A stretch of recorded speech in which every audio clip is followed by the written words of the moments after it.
4, 3.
Hmm.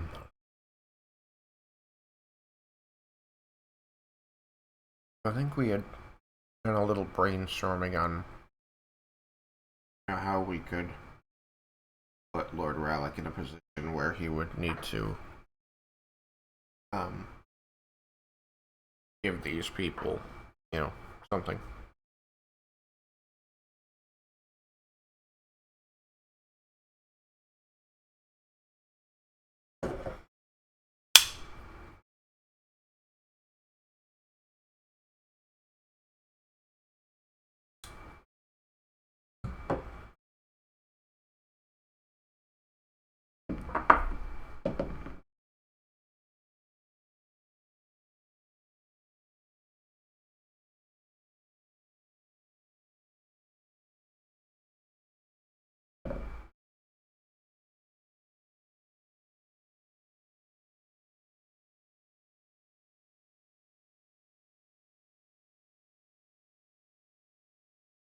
I guess over the bond, I will reconnect with my party and say, well,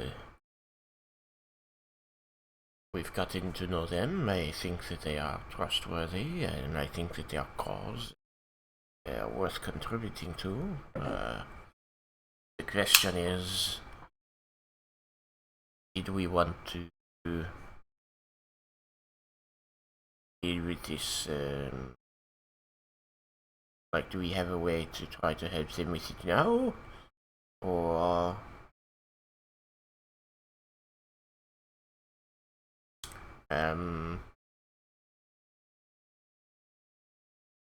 something that we won't be able to deal with until after meeting a friend at the Silver Gauntlet? Simply, is this a problem for now or a problem for later? We can always promise our services in the future.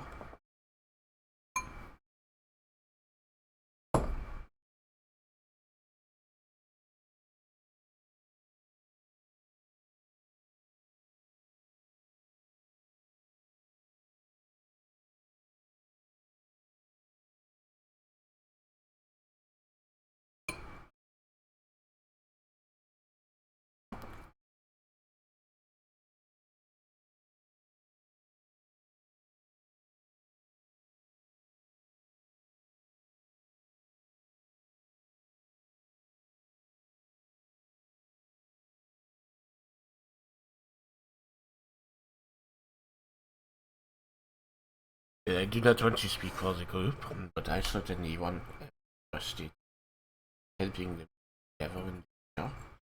So I would like to promise my assistance.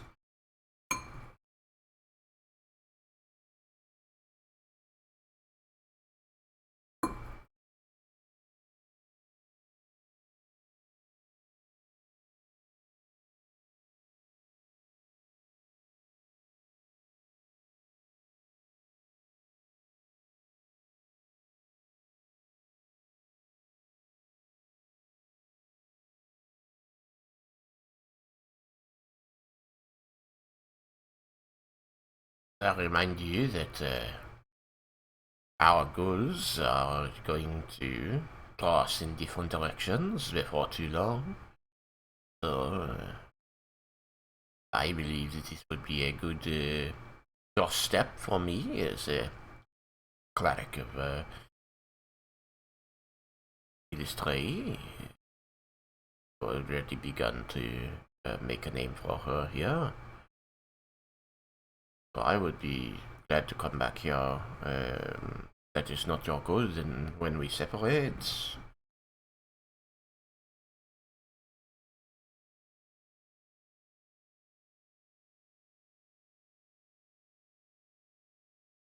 Guardian, Miss Melisari.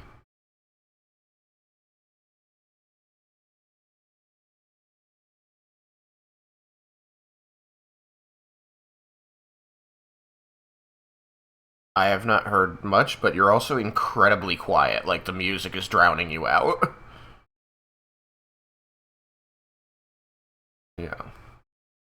That's much better.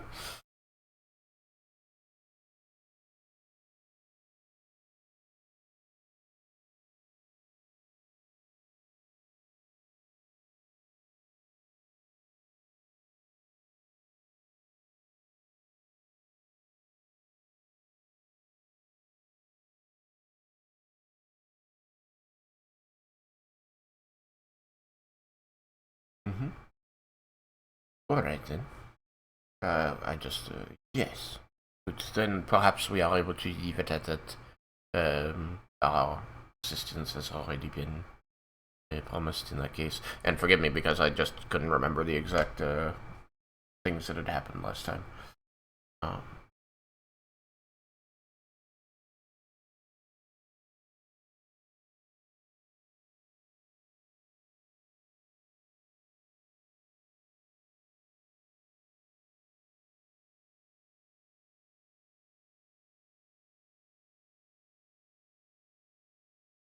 mhm. Right.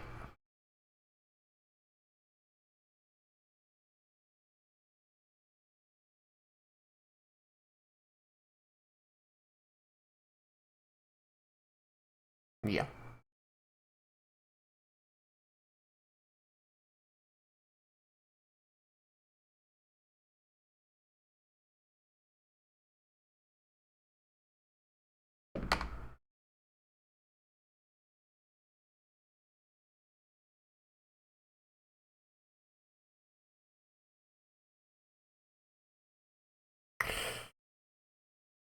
Yes. I think that that is true. We have not made any breakover. I know that Roland had suggested that given that they needed to put Relic into a position where he was offering reward indebted, Roland had said had asked if the tournament that we'd all participated in was an annual thing because it seemed like that kind of a celebration, and they said that no, this was a new, hadn't been made a tradition. This was the first one, but there it might come an annual thing.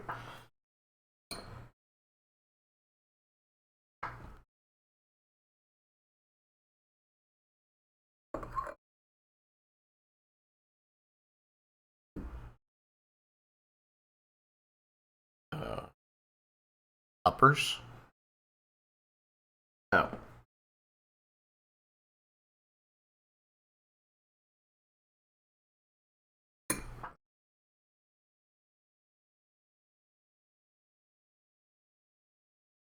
gotcha.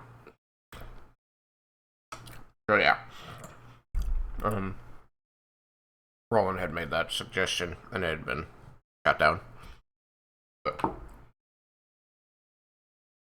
and that's not really like here or there necessarily. It's just some more info.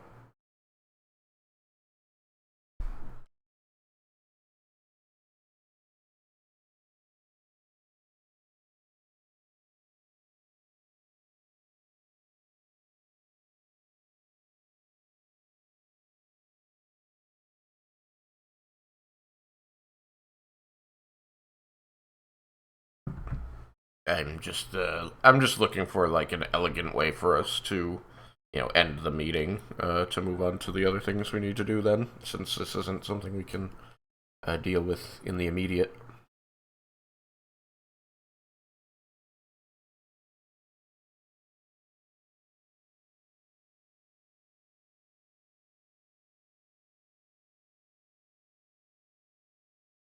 I half expected Aurelion to just decide that the meeting was over, get up, and leave.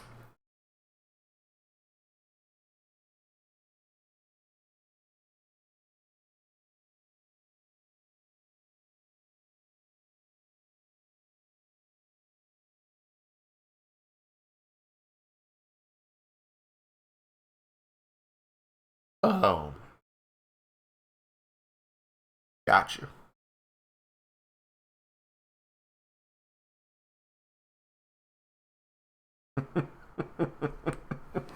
Okay. Are you hoping that we will star wipe ourselves out of this conversation?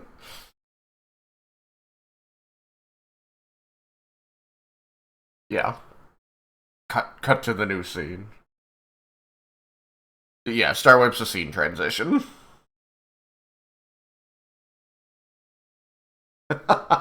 It might make more sense more quickly if you had been in our generation when we were being taught how to make video editing programs and people doing different types of wipes was a very normal thing to talk about.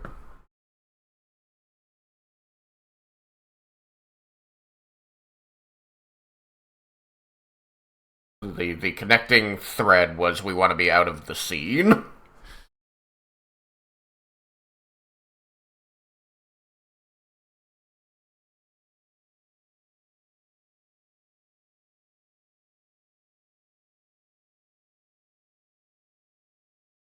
Swoosh.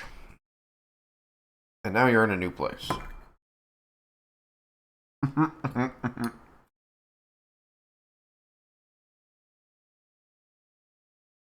I love Star Wars. Fucking nerd.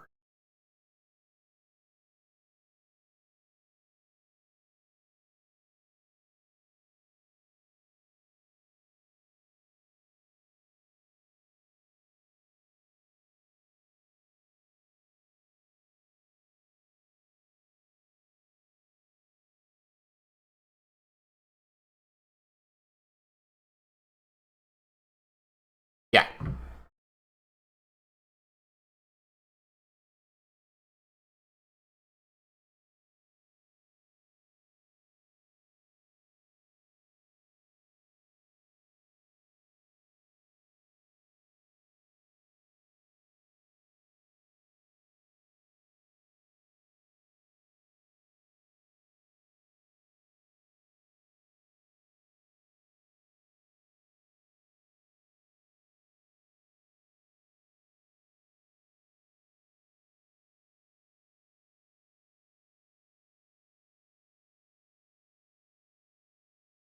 Yeah, except that it is one of Roland's goals to meet up with Eskel because he has to give him the bracelet that'll let him function in daylight.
Didn't prepare.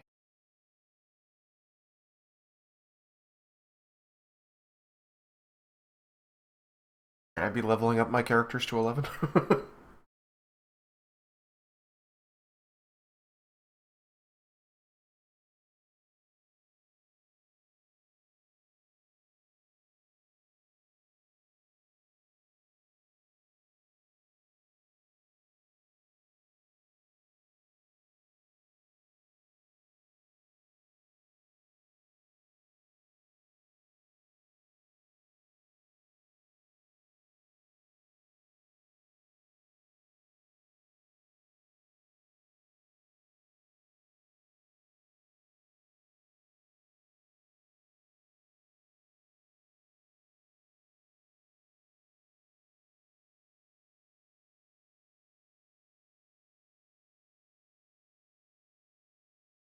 to 11 for Eskel. nothing, nothing changed.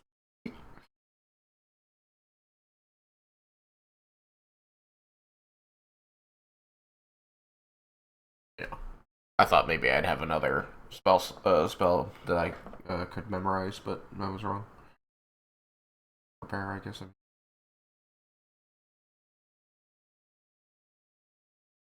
Cleric gets another one that they can. Paladin does. Yeah.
Oh, fuck yeah. Heroes Feast, baby.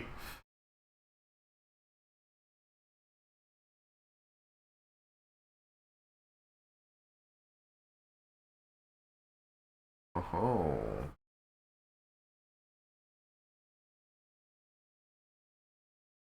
Oh ho ho. We done.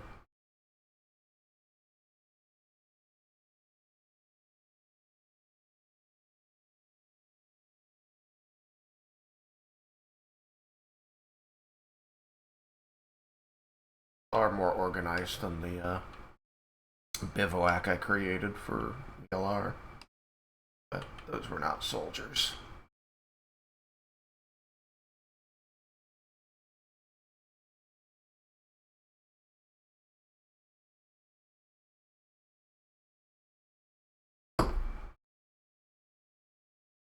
Nice. Nice using your head.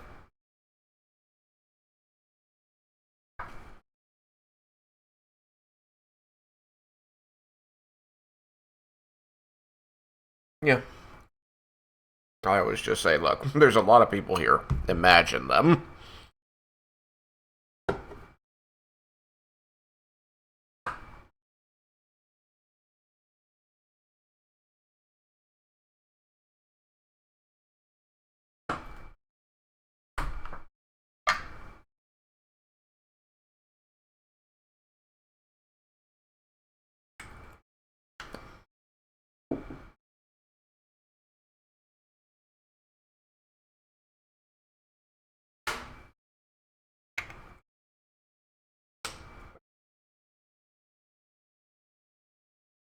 What?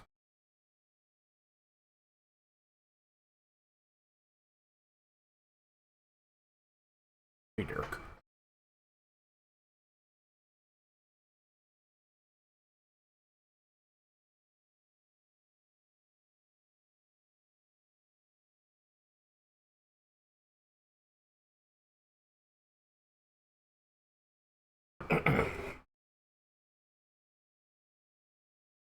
Perhaps it should be the spokesperson here. As this is a situation with a lot of weapons involved.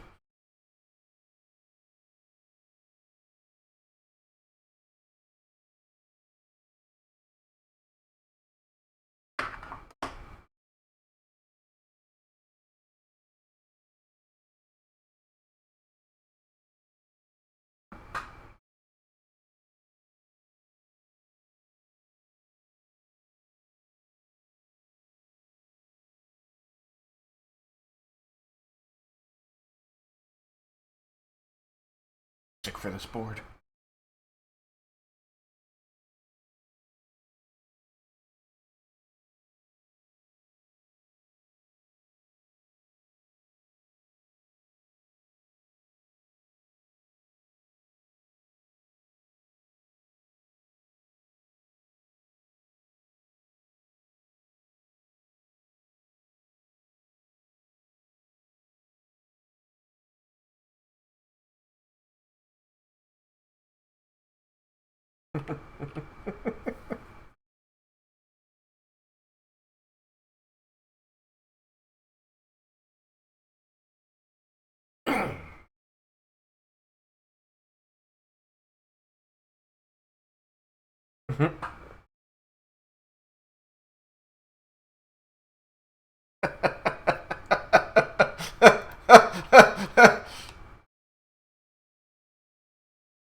Your charisma 10.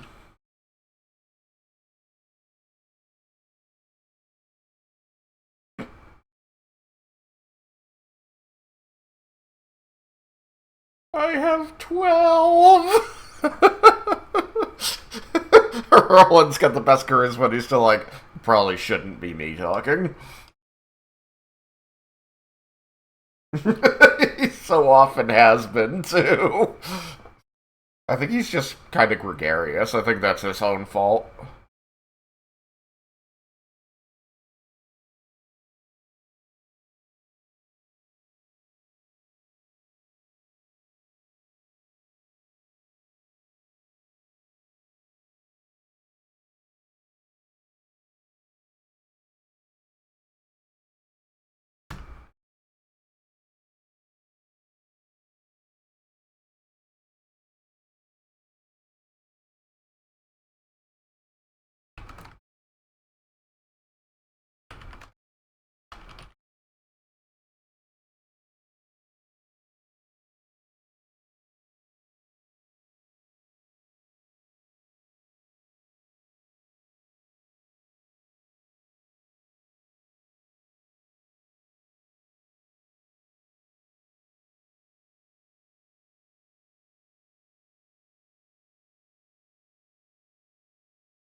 I think after a pause over the telepathic bond, Roland's gonna be like, "You are going to elaborate on the word Dirk to this man, correct?"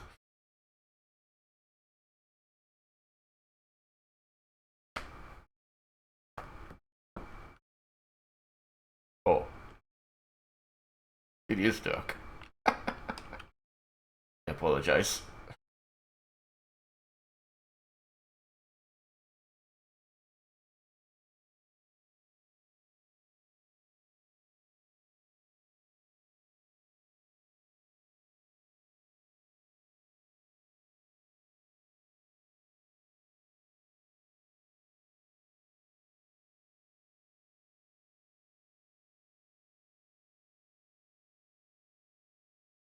Does he?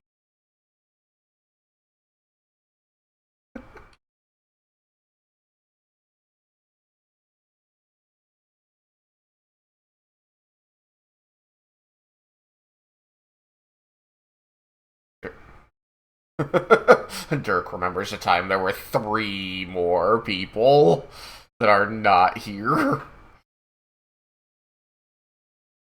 Yeah.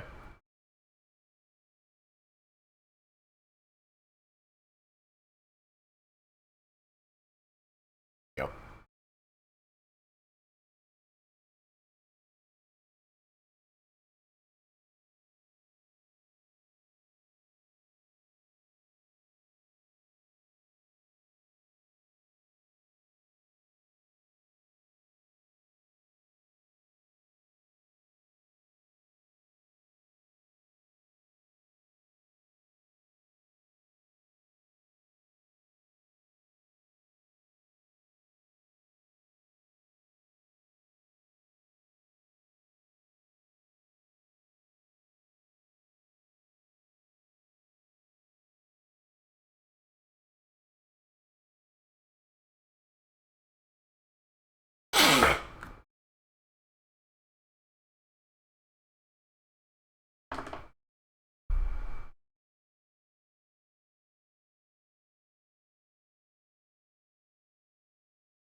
What are we going to show off Nightmare?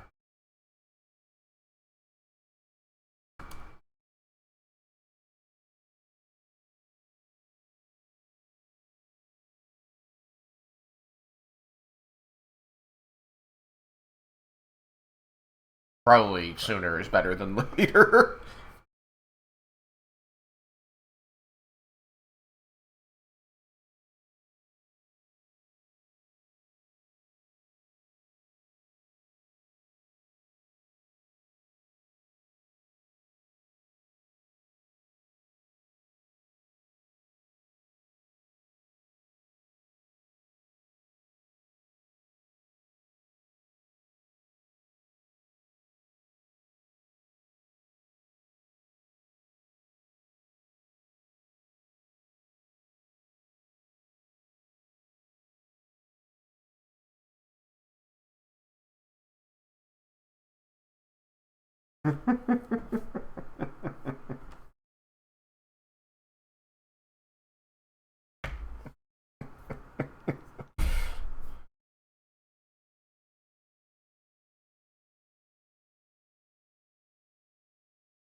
On the plus side, there would probably not simply be holes, there'll be arrows filling those holes.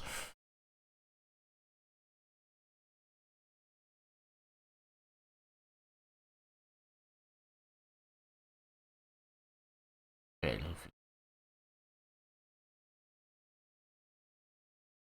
yes, including equipment that you are wearing.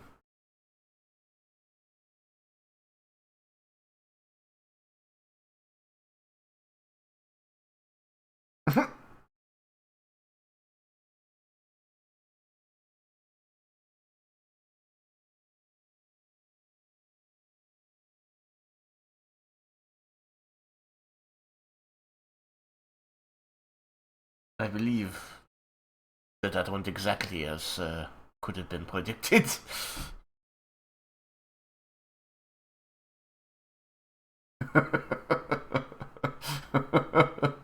You're doing great.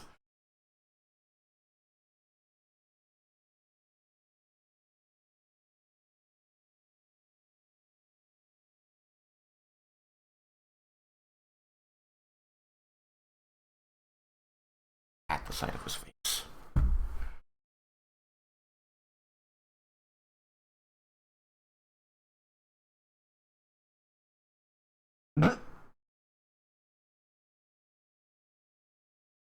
Jerk is unfazed by anything.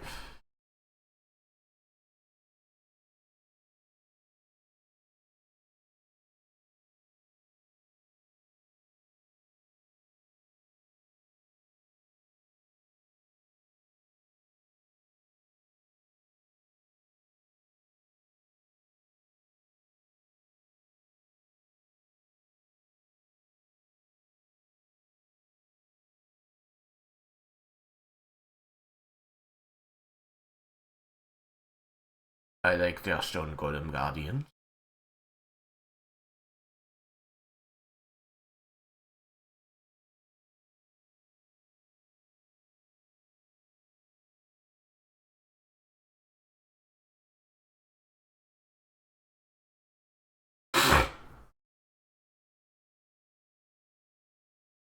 There is a difference.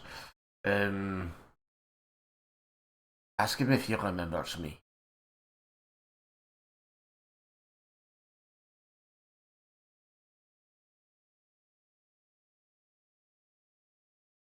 Stopping is not asking.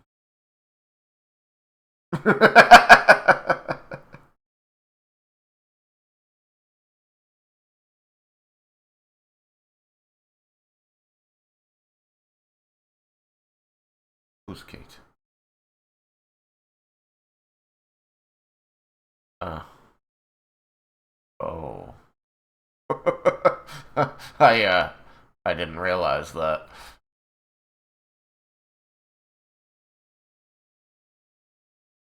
Teleports parts to another dimension.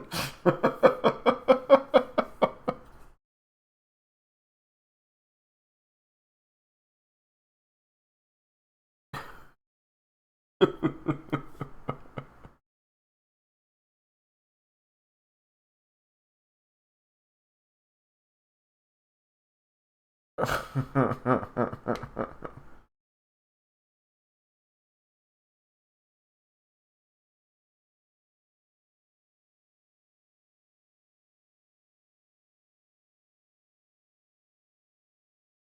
think you were trying to reacquaint yourself with an old friend and get access.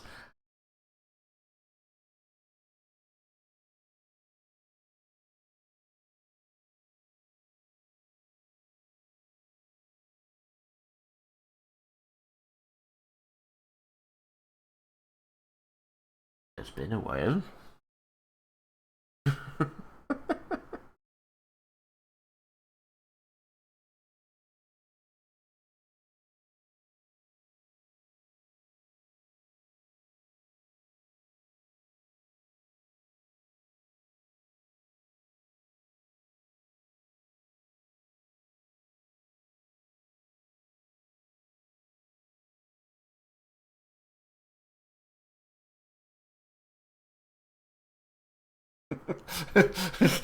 Or I feel like Roland's gonna look around and say, vampires?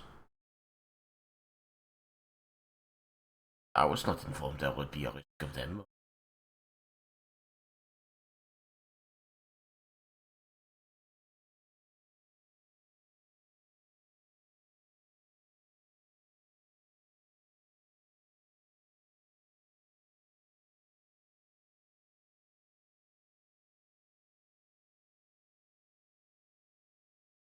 Remember, Eskel knows what it is because he gave it to Roland.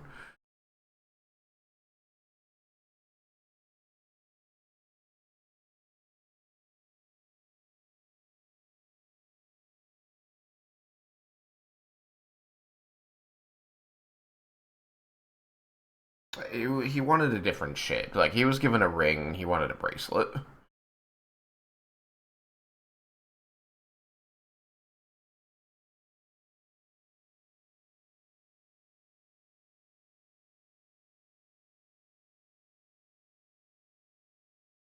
Might have done.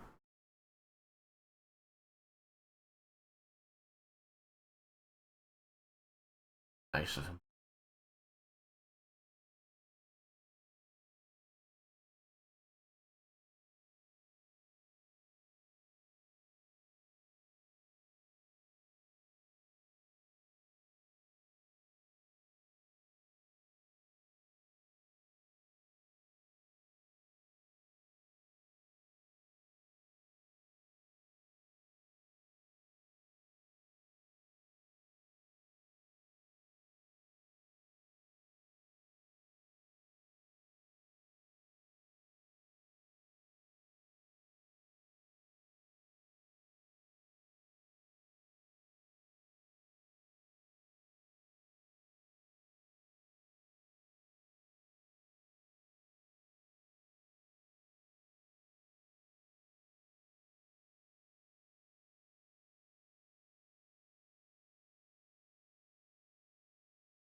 Yeah.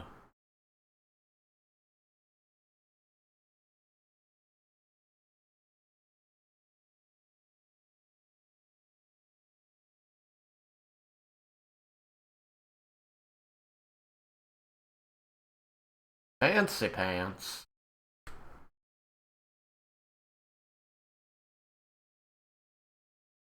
Who's fancy? Oh, so you do think he's fancy pants?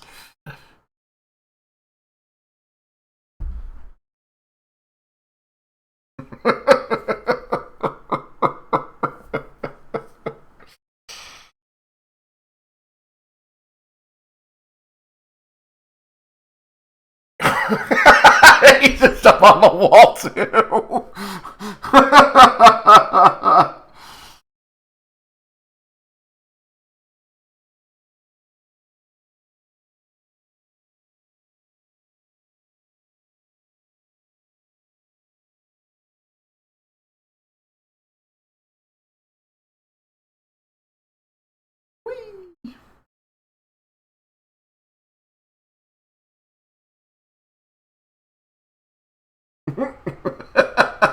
How obvious is it? Okay. I'll roll some insight here, I suppose. Okay, that's not bad.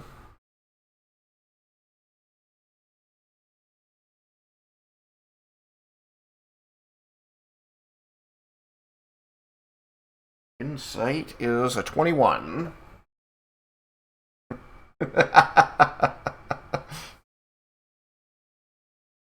Nice. Mine was a 14 on die. I plus 7. So, after a second of her not moving, because of course Roland is trying to. Hmm?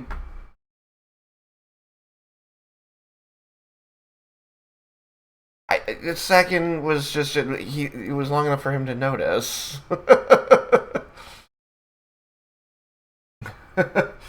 Is going to try to be the icebreaker here. And he's going to step forward, greeting Eskel.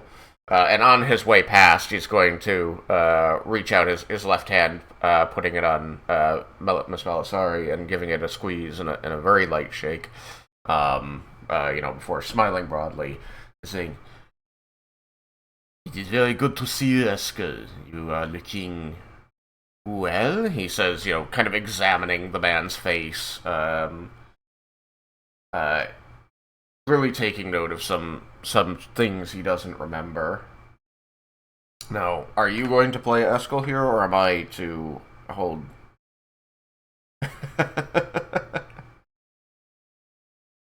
I have no problem playing it. I imagine, with that, Kate will be able to take up the conversation, so I don't have to talk to myself for more than a sentence here.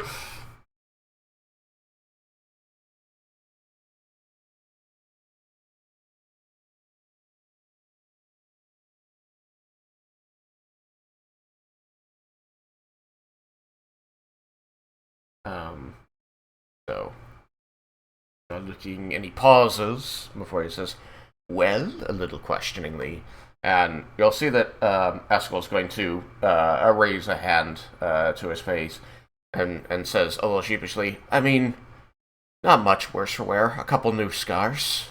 Things have been going overall well out here. It is wonderful to see all of you," and he's going to make eye contact with each person. Um,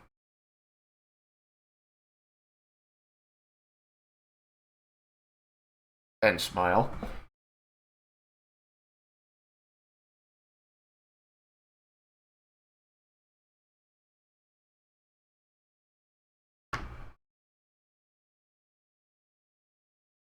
Gotcha.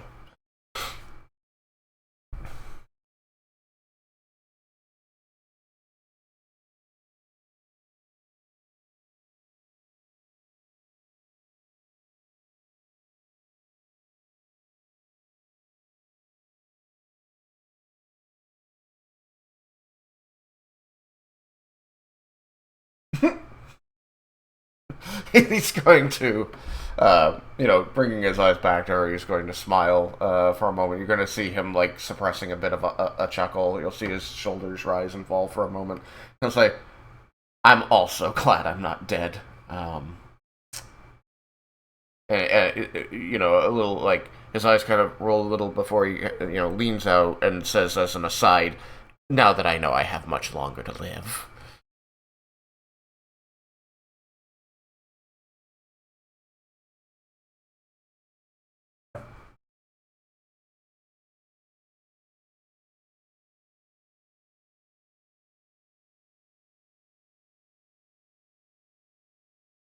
Mm-hmm.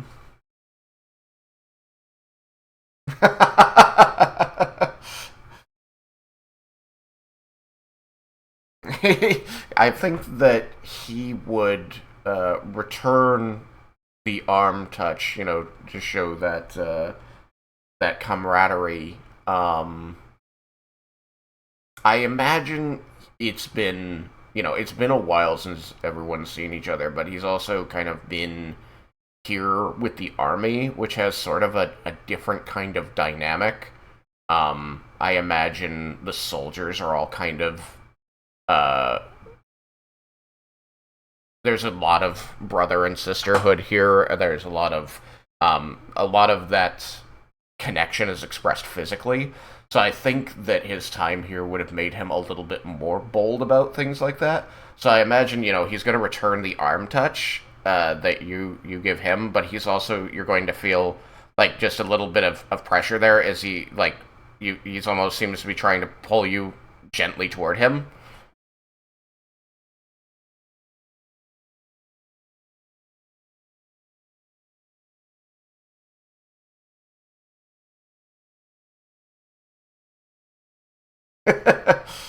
I think that he would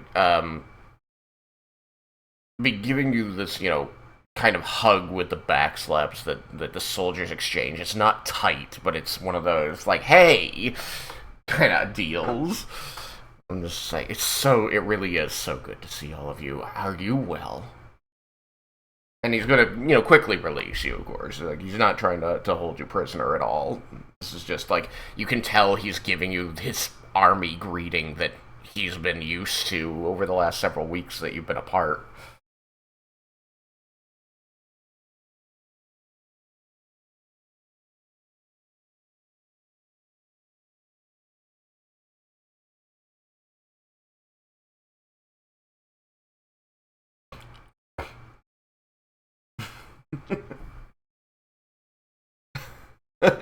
Yeah, got you. Like, he's very clearly, like, you get a sense in the midst of this that it's not so much like that he's kind of proud to be showing you this thing that's sort of new for him, and that he's like showing that he's comfortable with this sort of thing, which hasn't been a part of his life really.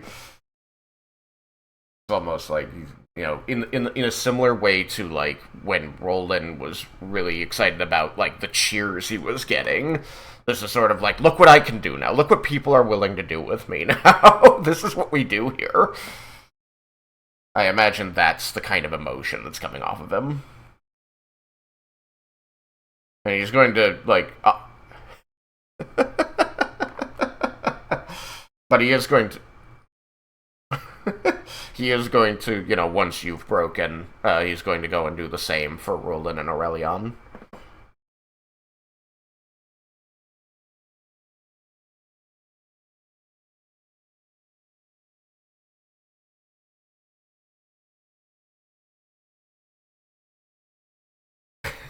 I think looking at Aurelion, he's going to say, I see you guys have managed to equip yourselves more expensively. I hope that means that the work has been good. You see, he's eyeing the jeweled scabbard.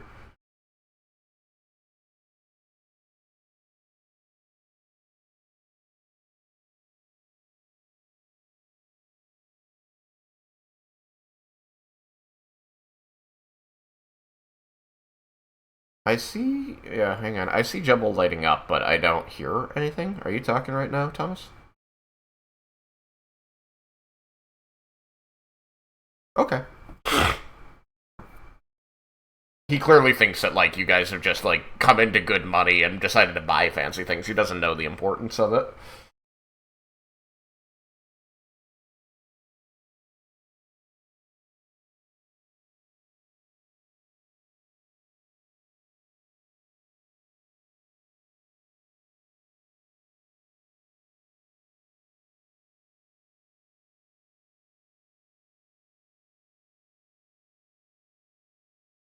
He looks at it again and returns his gaze to your eyes. A different expression.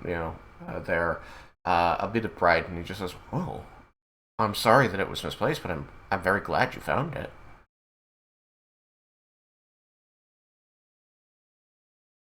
So, I things are, as you probably learned from Dirk, it can be a little tense around here.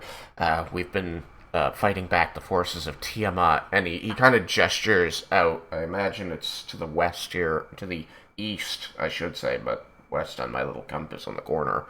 Um, uh, the mountain there has been a source of a lot of problems that we've been dealing with. I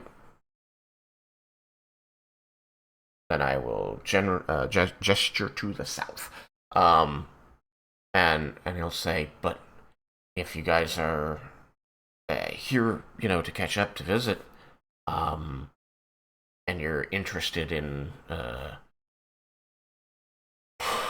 offering combat supports, I can get you inside and we can share a meal."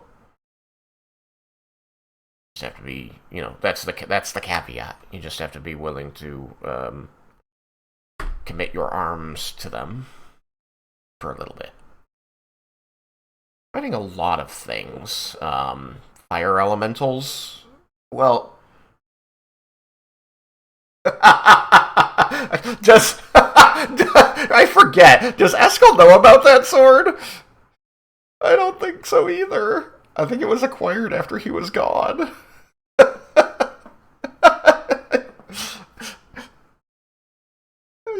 Yeah, I think you're right. So Eskel wasn't there. So he's gonna begin to respond. A lot of things the fire elementals have been alive. You're emphasizing the word dragons. He's gonna say, kind of taken a little bit aback. He's gonna say, well, we're fighting one dragon in particular. Yes, the red dragon, master of the mountain.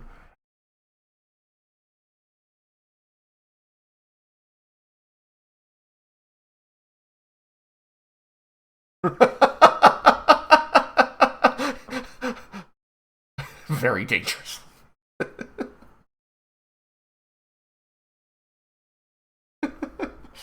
um.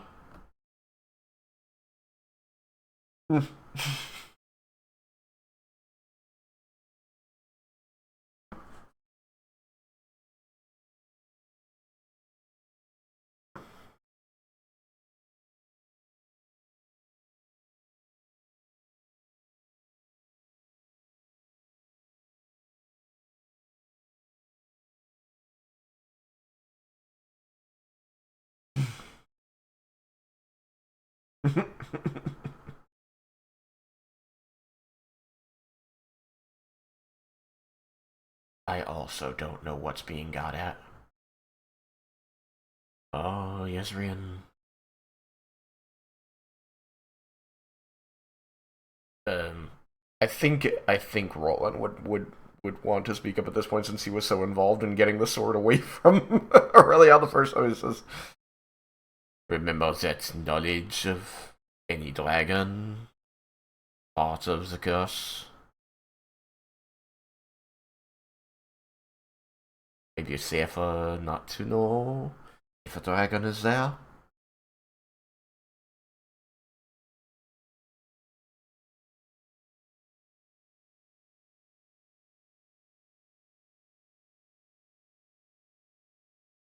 As long as the dragon is aware that there is a risk.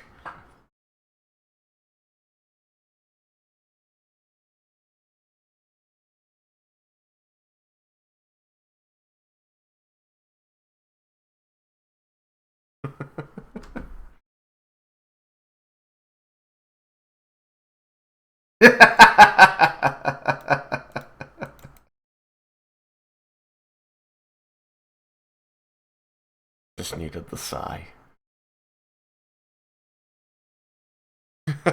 Yeah, he seems very confused by this discussion. Mr. DM, is Eskel aware of any dragons fighting on the side of his army?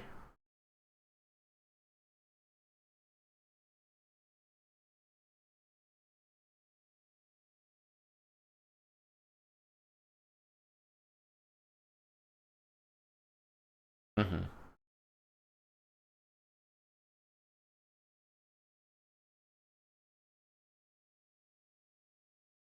Okay.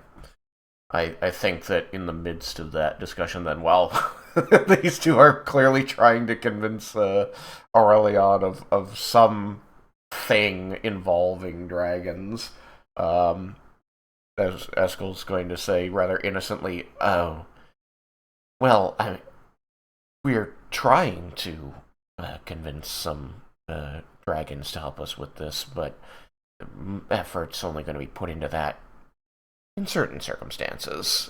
Low priority. We don't currently have any here on our side.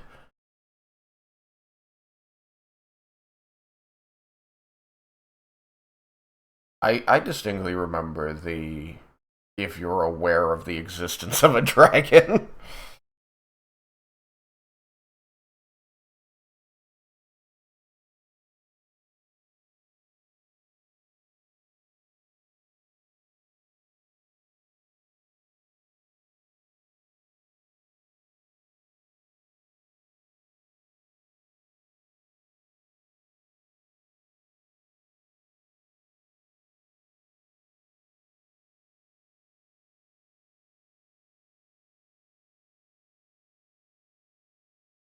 Right, Amelie de Sangler.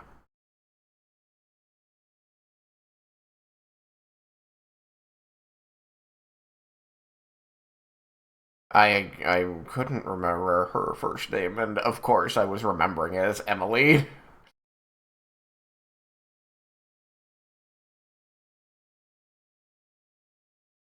Noemi. Yeah.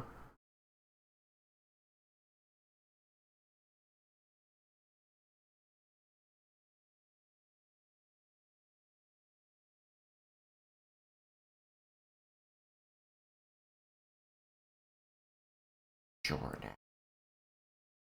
Total party wipe. If the stakes are high and all players agree, you may all die in a blaze of glory.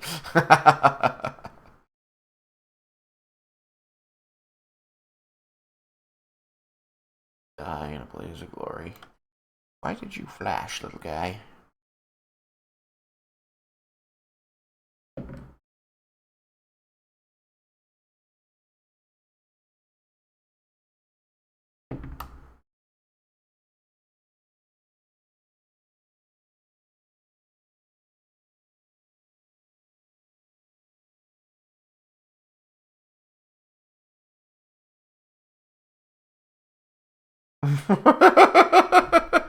Eskel looks incredibly confused. He's gonna say, so do you wish to come inside and commit your arms to our fight for however long you wish to stay?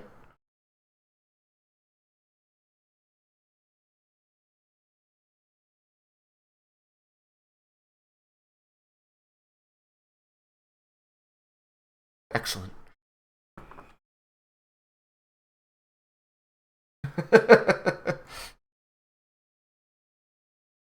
I think Roland will say, if there is a fight here that can help you all this, then I am certainly willing to commit myself to that at the very least temporarily.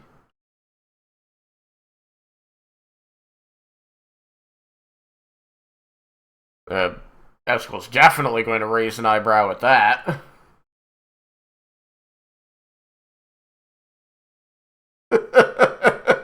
He's looking at Aurelion, seeing if Aurelion's going to elaborate, does he?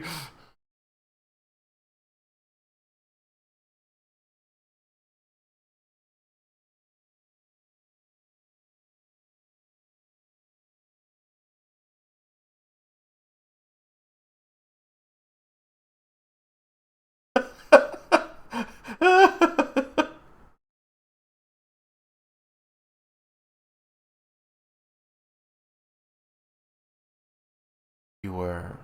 He's just gonna look at the other two just to like make you confirm like it's true. You were attacked by a blue dragon, and you're all right.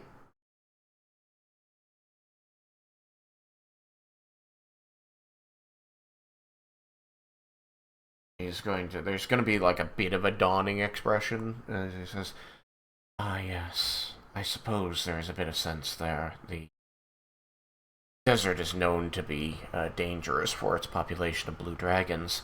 Um, they mostly keep away from uh, us here. I think they've realized that we're well enough armed to deal with them, and there are many of us, but I'm really glad to hear that you're all right." He's going to say, again, looking at from face to face.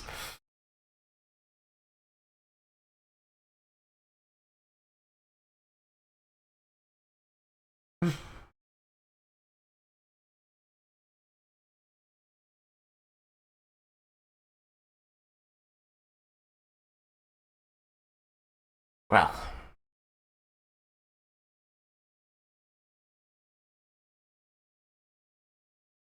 I don't remember how much Eskel knew of Aurelion's rage condition.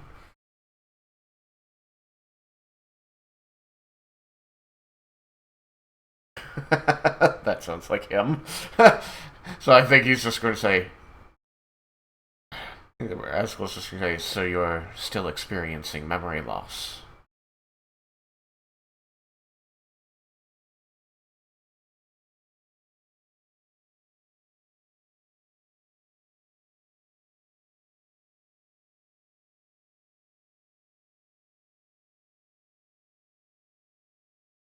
Yeah, you've been traveling a while.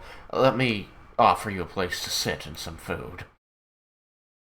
He's gonna turn back to the gate, approach it, and say, Alright, Dirk, they've said that they will help us here, so we can let them inside.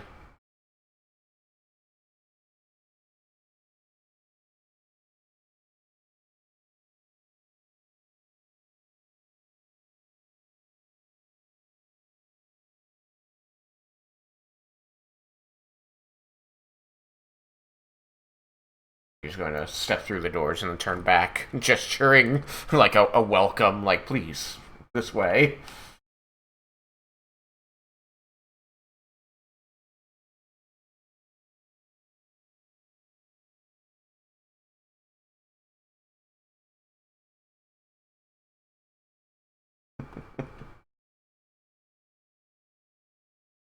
Um, Eskel's just going to do like the quick hand point to her, say, saying we've got about this many soldiers here. They stay in their tents here. Command tent is there. We won't have any reason to go there. But if anyone wearing and he's going to describe like the colors or the badging that indicates rank, asks you any questions, just make sure that you answer promptly and directly.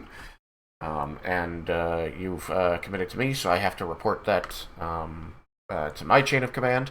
He's going to kind of look to Dirk, says, Actually, do you want to take care of that?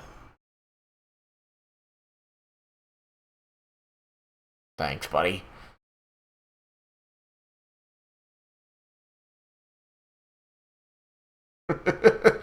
Just to spare you having to try and play Dirk.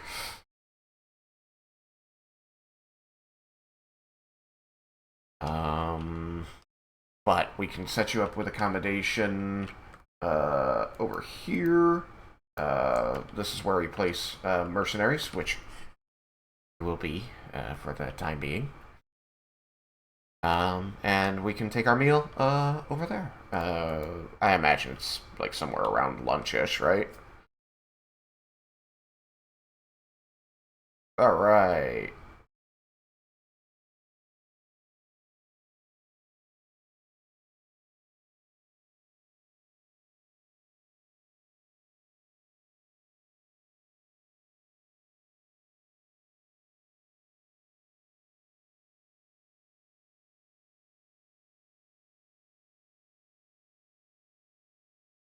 We get the proteins and nutrients we need. I wouldn't comment on the flavor for fear of reprimand, but I seem to recall that's not so much a problem for you, Belisari.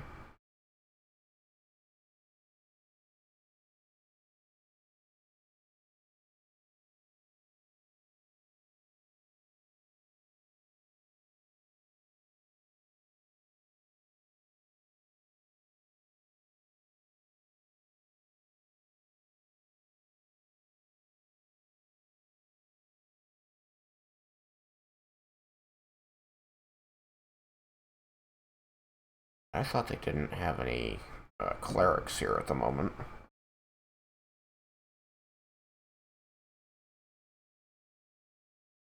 Gotcha.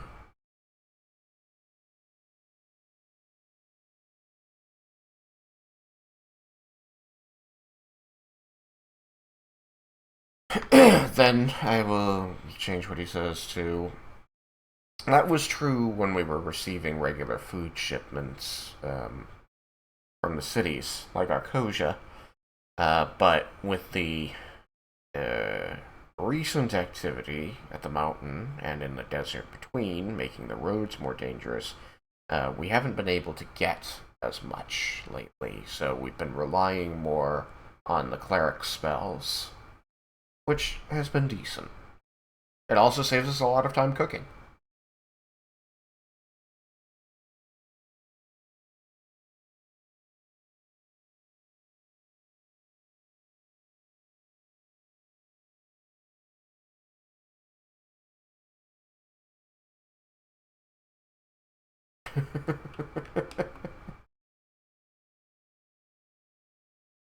I thought I remembered it being effectively gruel that you were creating, but they're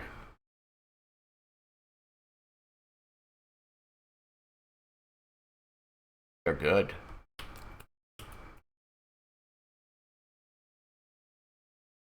Can I get you good berries?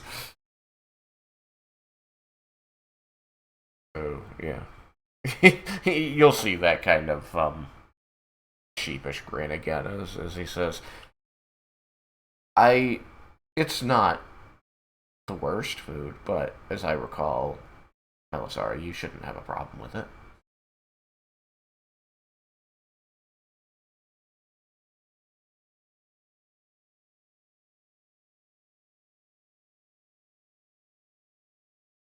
I don't recommend it this time.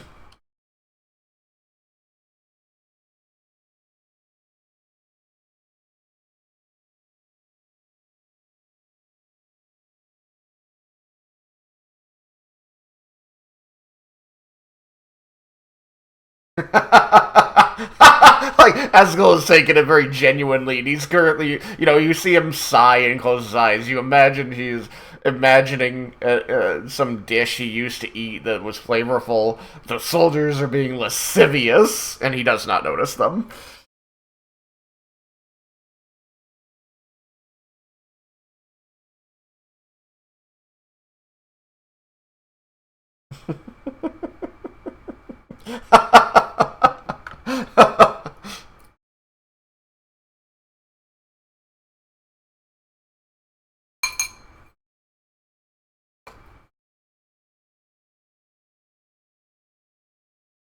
Nope. Wow.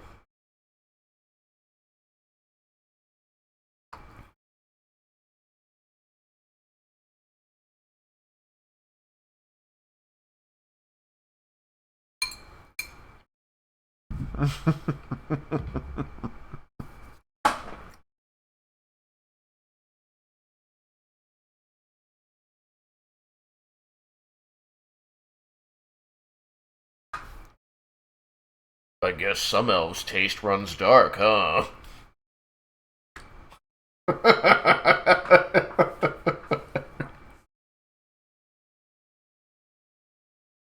Just the soldiers elbowing each other as they pass.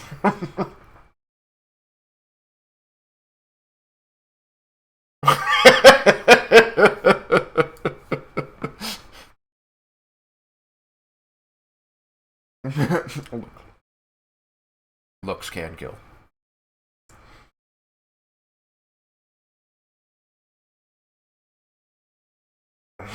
I think that you see that Roland is got his hand in front of his mouth, but you can see the smile in his eyes as he thinks that it's, you know, he's obviously like he knows that this is inappropriate. Like he's not happy about people poking fun at Miss Melisari. He does think that her response is funny. He very tactfully says nothing.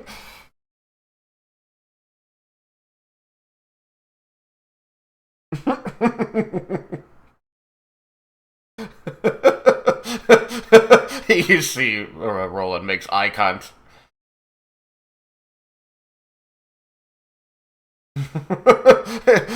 Roland makes like a side eye contact with you. You know, his eyes are just kind of wide as he's trying his hardest to suppress any smile or smirk. He's still got his hand in front of his mouth. He's looking as innocent as possible, which just enhances the effect of everything.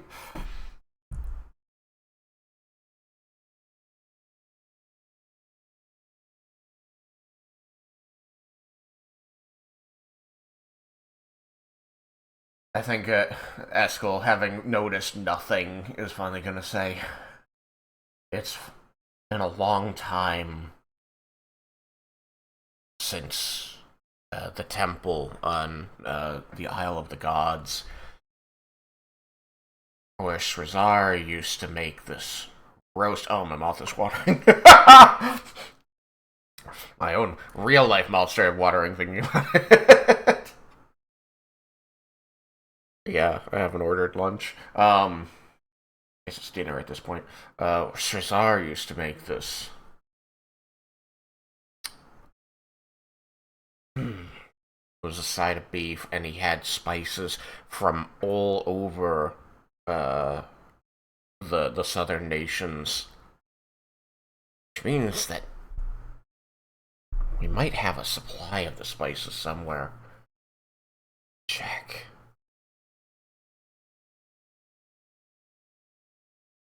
Anyway, I think he will do his best to describe it. It's like a very like savory. There was a lot of salt, but also these spices that just kind of raise the temperature of the flavor a lot. And there was just like these bitter bites throughout. It gives you this pretty like deep description that you think that I imagine he's given you enough that you think you can at least mimic some of it.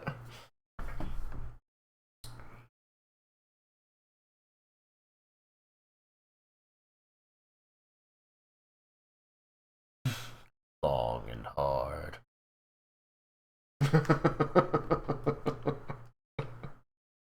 Yeah.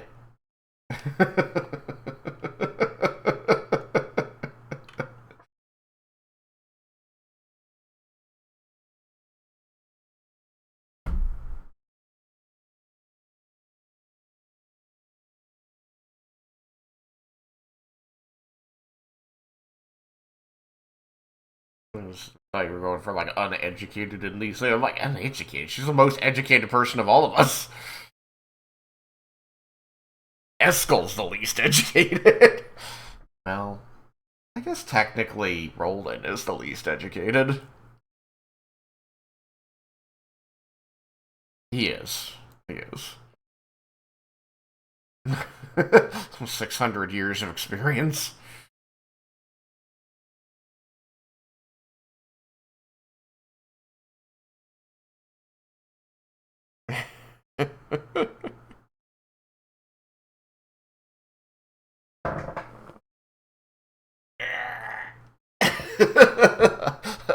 Technically, I am a senior citizen.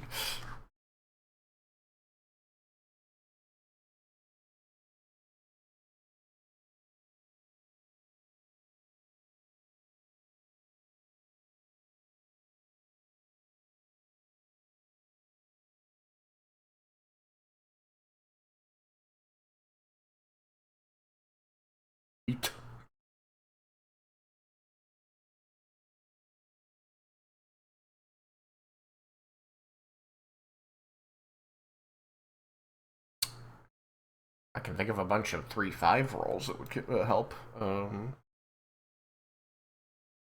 to see if she knows about preparing food.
Cat and 11. The got an 11.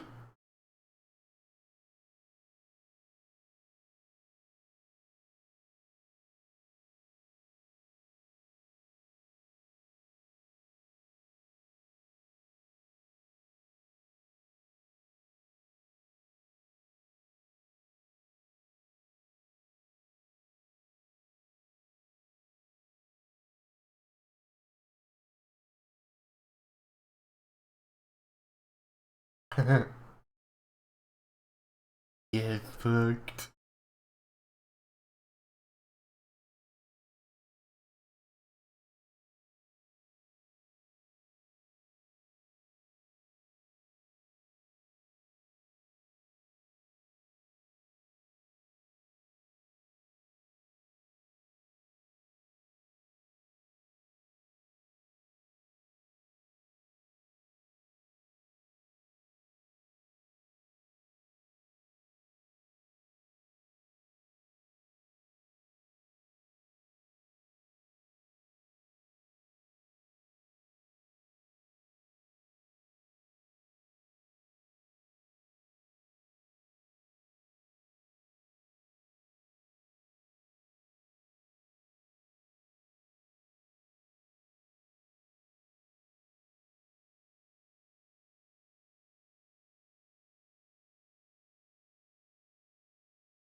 I think at that, once we've got food and she's able to do that, I think you're gonna see like that Eskel bites into it and savors it for a moment.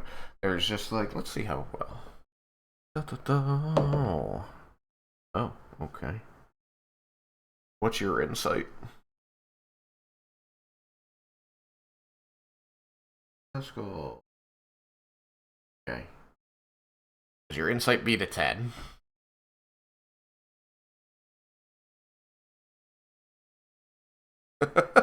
Did you? Okay. Then you are going to see this, like, very momentary twinge on his face. Like, something wasn't quite what he was, like, looking for. But he covers it very quickly. Um, and he's going to say, and he's going to look to you, Melisari, and he's going to say, "This is great. It tastes just like what we used to have at the temple. Thank you."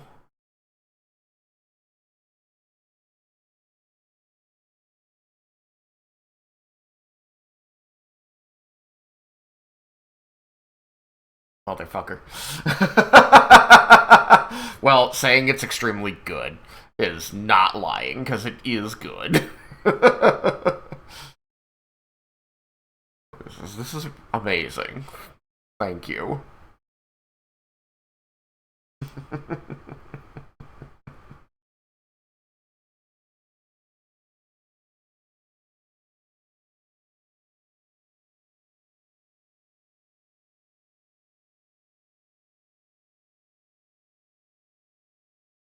I think there's going to be like a momentary pause. He says, "Well, I suppose we could try that.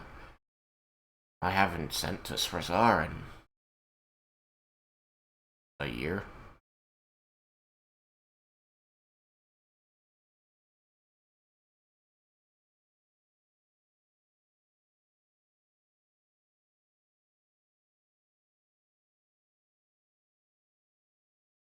Flavor packet?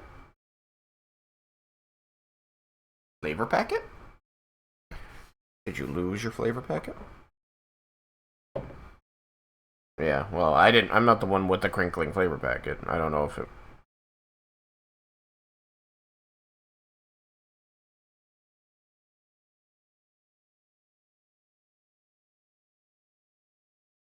Yeah, wait, hold on. I understand all of those words individually.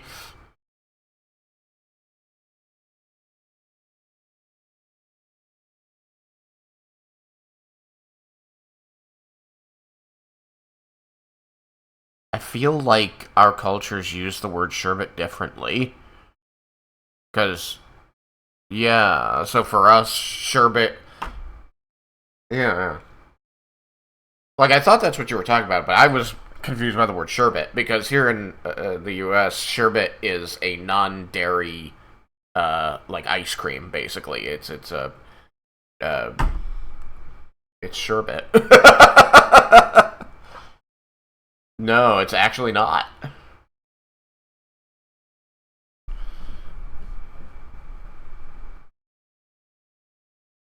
There's sorbet. It's spelled like the same as sorbet, basically. It's BET at the end.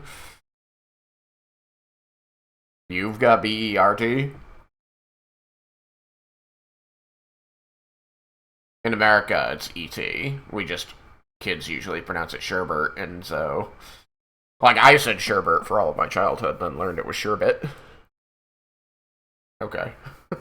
You're allowed to. Anyway, so Aurelion's got found a good way to eat his gruel.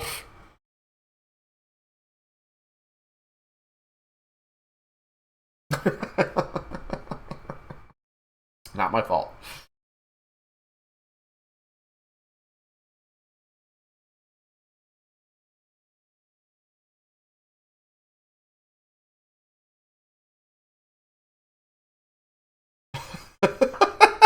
He looks.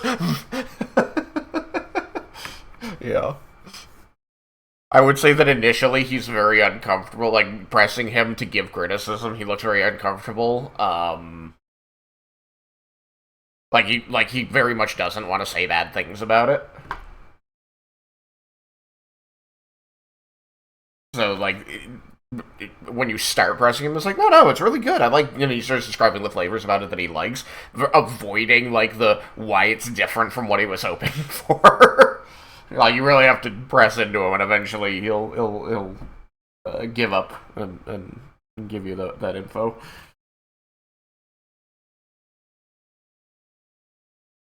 But you want to take notes. You get the sense after a while that he was trying to protect your feelings. Like,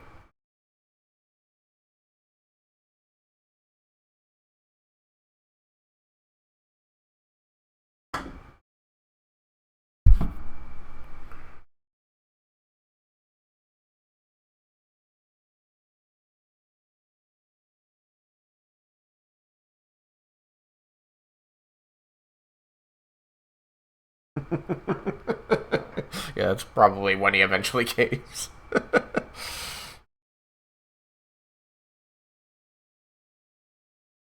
Hmm.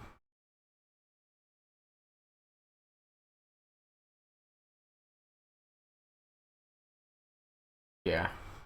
I will say that he does have, because he's, got the helmet off and all of that. You are able to see what Roland had been looking at. That he does have, a couple new scars along his cheek. Originally, his when you knew him before, his face was reasonably free of damage. But he's got some new scars on the cheek below his right eye, that look like, perhaps claws.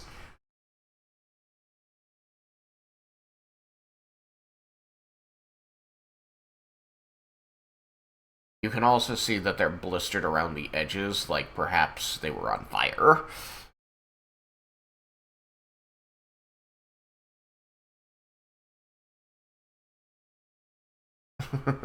The Patet elephant, a rare breed.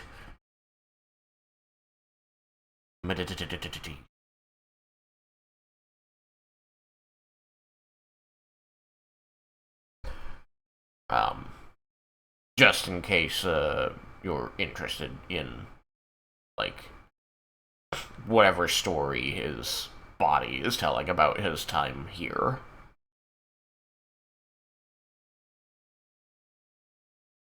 You also see that he's favoring his right arm, doing most things with his left.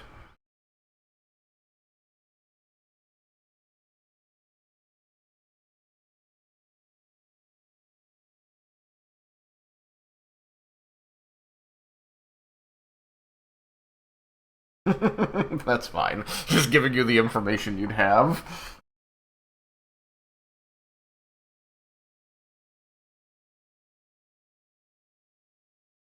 Telephone.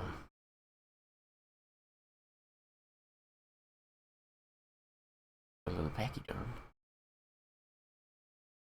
But yeah, he's gonna give very like brief and generic uh descriptions of the engagements that they've had, especially with a lot of fire elementals coming from the mountain over the past several weeks, and how the last couple days have been pretty quiet, but the more experienced soldiers are getting more nervous the longer it's quiet, so he's worried that something might happen soon. Especially since the last engagement resulted in a good number of soldiers and especially healers having to be removed to a place where they could be better treated. So they're kind of operating on a reduced force, which is one of the reasons it was so easy to, like, you can come inside as long as you say you're going to help.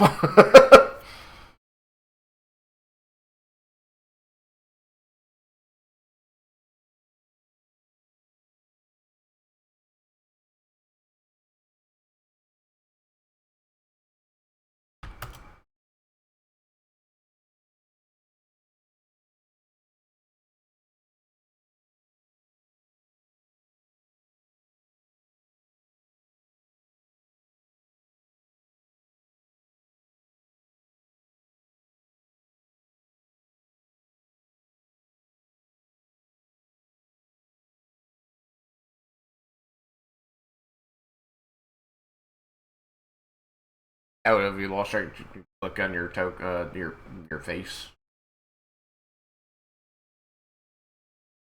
Uh, yeah.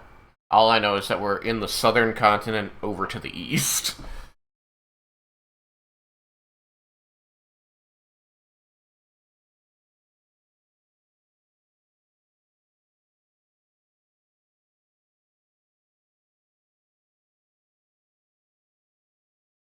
Yeah.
I've really missed traveling with you, you know? Like, I'm glad for the work I'm doing here. And the soldiers and the camaraderie and all that. And I think that Dirk and I have really made some breakthroughs in our relationship. You might have noticed he's talking more.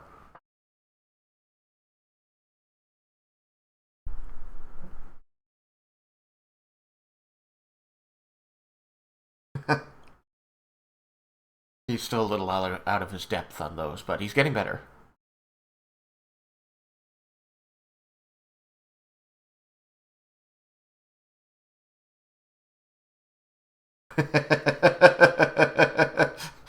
You know, like Eskel just lives with that distinct feeling all the time. He's he's more likely to notice it if it stops.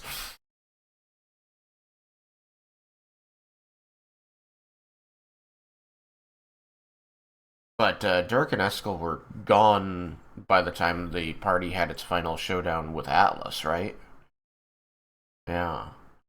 I think he'd be. Yeah, I think that he would like that was the last big because right now he's kind of on that he feels like he had a chance to make a lot of difference in the world, do a lot of good when he was traveling around. Not that this isn't, but like there was more widespread, more that instant gratification. So he kind of misses that. So he's gonna kind of like go right. Atlas, the Death Knight. Can you tell me how that went?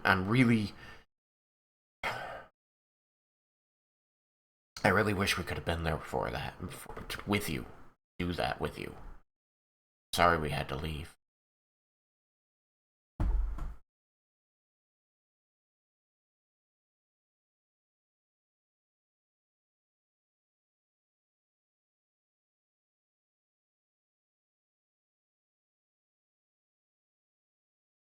You didn't.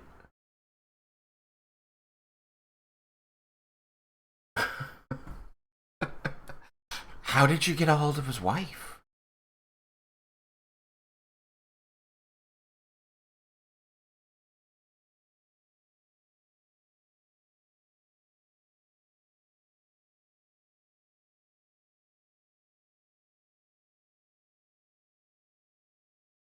So we knew about the ghost and we knew that you could let it possess you?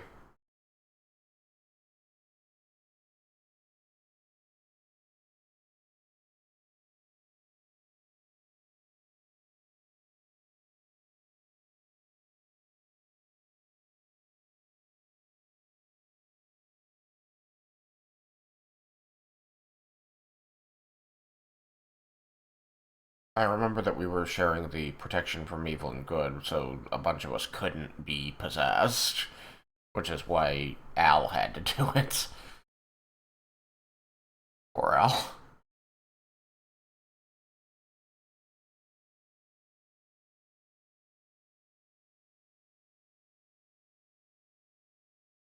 Yeah.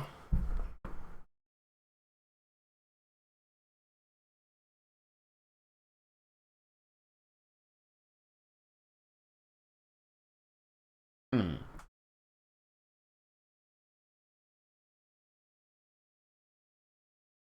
Everything was so long.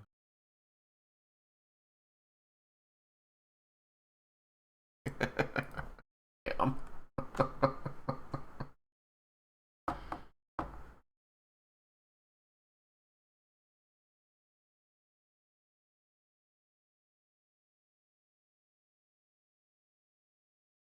I think that he's going to kind of frown a little and say, "Where is Al?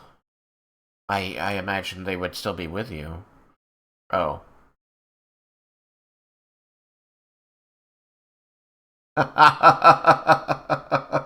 Yeah.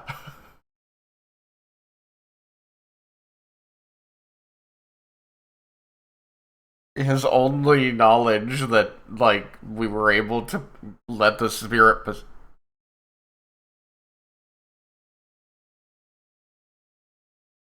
yeah.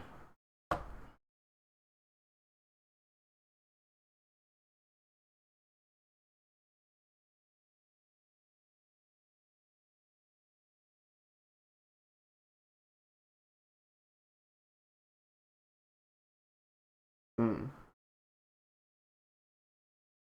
It was a good thing they were willing to help us that way.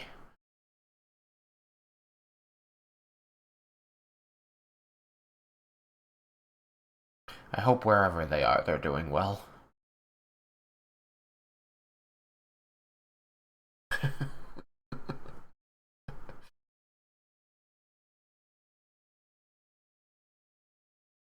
Eskel's over there rationalizing.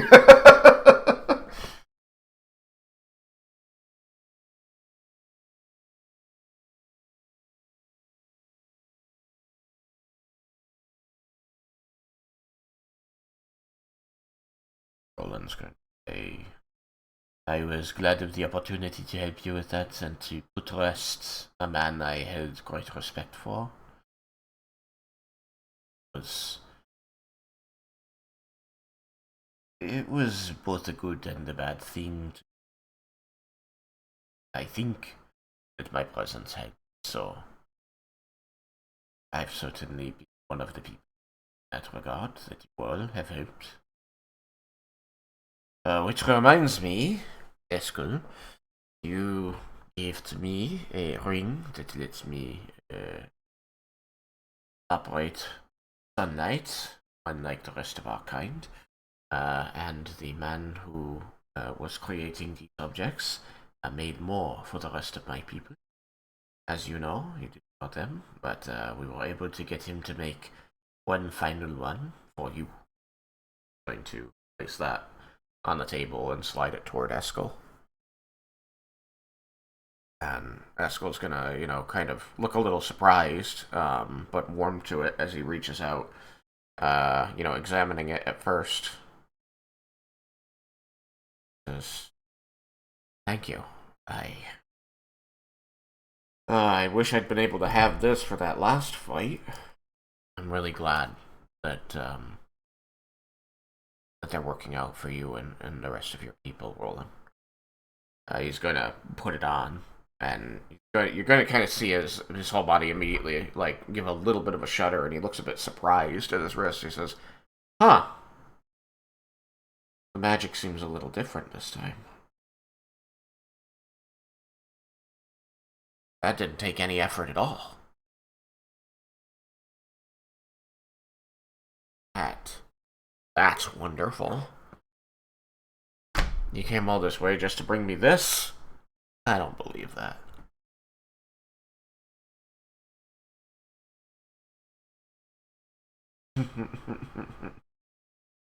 Well, then I consider myself one very lucky soldier. Thank you, all of you. So, I guess I kind of want to know a little bit more about the blue dragon that you defeated. Did you find its name, or?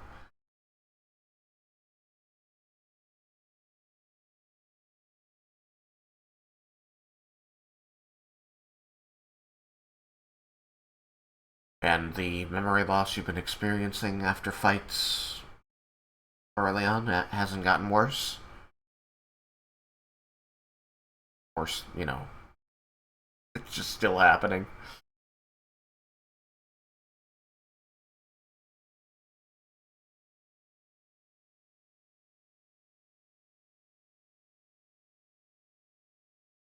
That's good at least. How are you faring in general early on?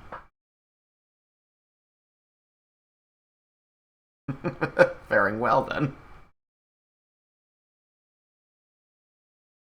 So you,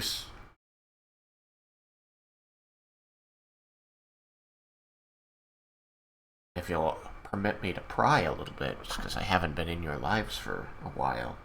I wanted to know because you said you had misplaced the that very expensive looking scabbard, but that it was always yours. So can I know a little bit about it?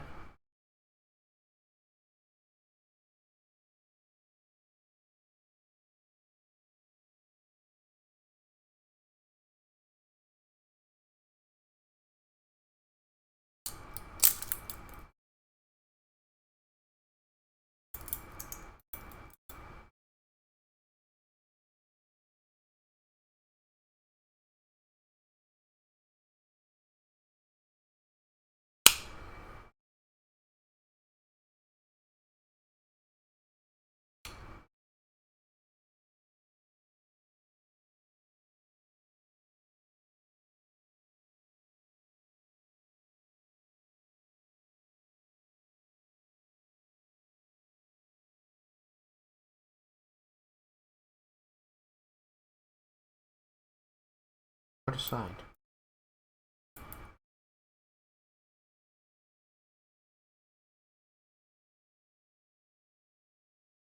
Yeah. He's gonna kind of like turn to the rest of the group and say, "Had a great beast taken hold of it that you had to slay to get it back.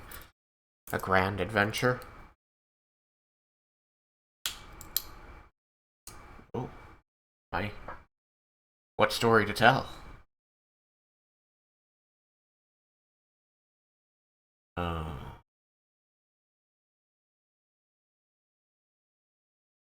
quite the beast indeed. How did this politician get a hold of your grandfather's scabbard? And is there a sword that goes with it?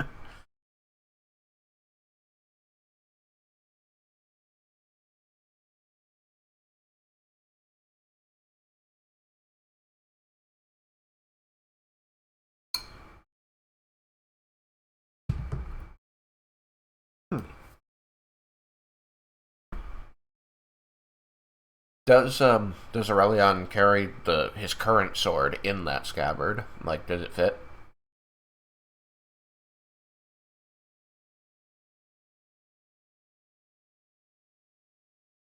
Okay. That makes the question make more sense too. Just to have an empty scabbard. Well, I'm sorry. I interrupted the answer to my question about getting it back. How, or rather, how the politician had got it.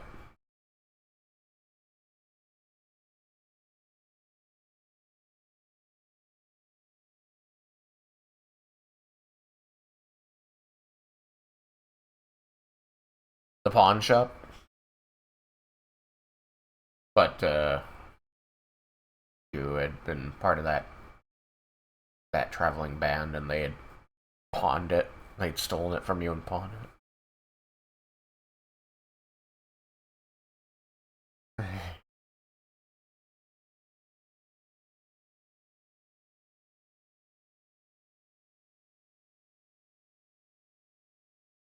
That's terrible.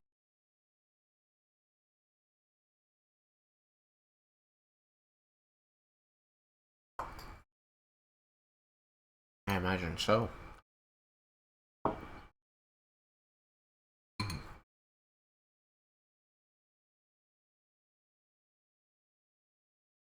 You're gonna see him kind of cast a side eye to you, Malasari, with the question like, did he hurt them? Did he kill them?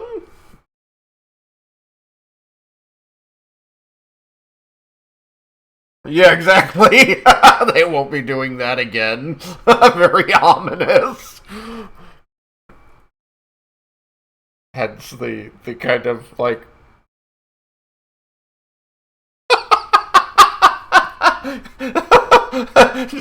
with each next piece of the description, my thought about how concernedly he's looking toward Melisari is just increasing.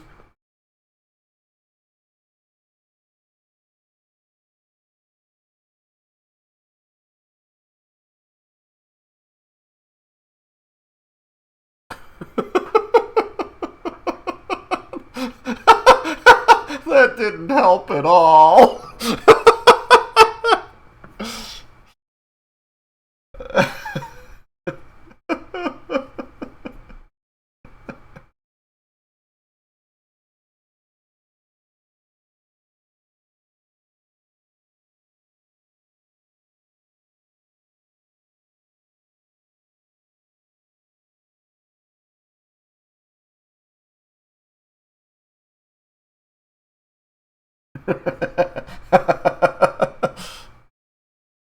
Hmm. um,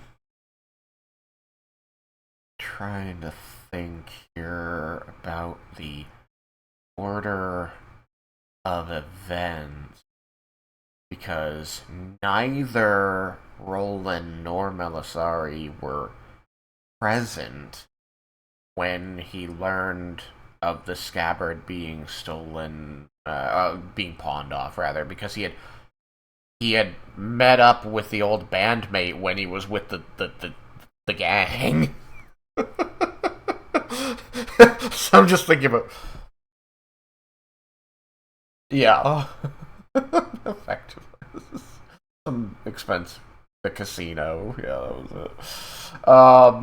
it. So yeah, I think that try like Roland noticing Eskel's expression is going to say things got interesting when the group broke up around uh, Arcosia. Um, Cloudspire, thank you. Cloudspire um, was I didn't. I simply know that early on here became involved in some auspicious activities, and when we reconvened, the mission was to participate in a sanctioned tournament by this very wealthy man by the name of Ralek.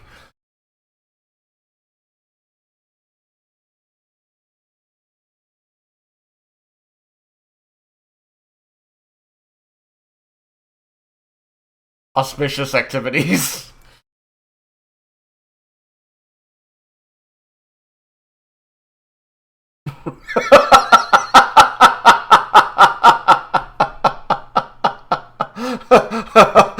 I honestly think that Haskell's gonna lean forward and go, I don't know what either of those words mean.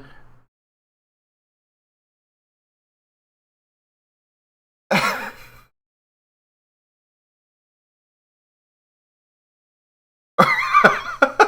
I want to know.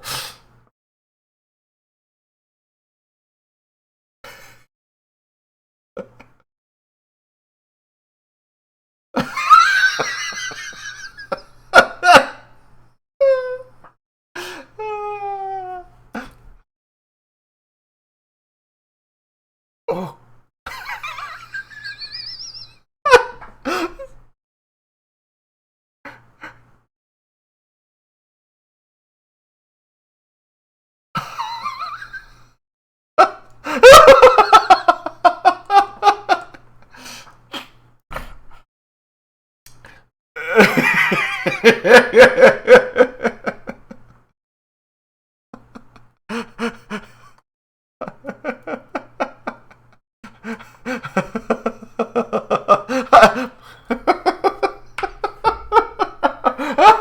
Now I know the thing I didn't want to know. Yeah, didn't we? I thought you did. I think that's part of why I have a ton of money, or maybe we're missing that chunk of money, and we should have even more money.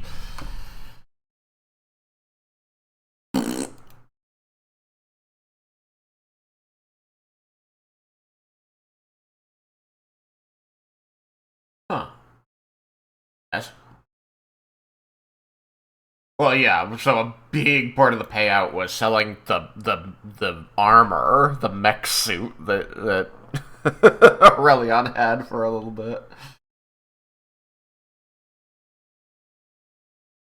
We have so much money. We have almost 500 platinum. We have 475 platinum plus another 9,000 gold pieces.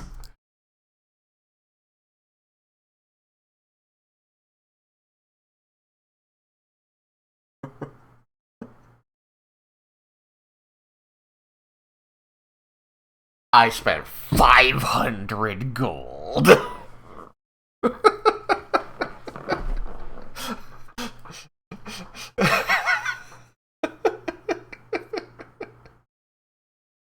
He was so chastened after that.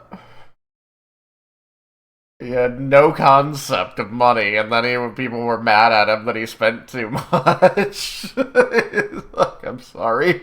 There was just so much in here, it seemed like the amount I took out wasn't really going to be missed.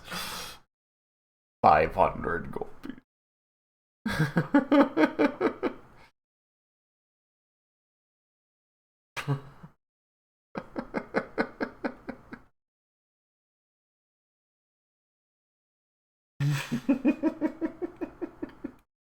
On the plus side, I think he only got hoodwinked the one time.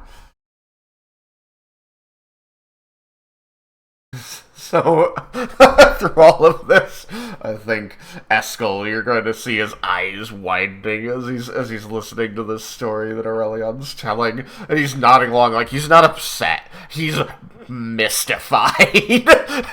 From the first, we stole a lot of stuff from rich people, all the way through to the end of that. I met my old bandmates there and had to beat the location of my scabbard out of them.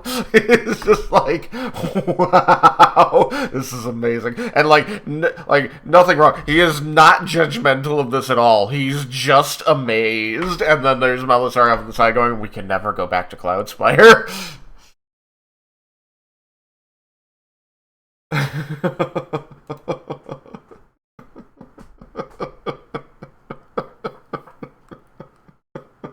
Roland,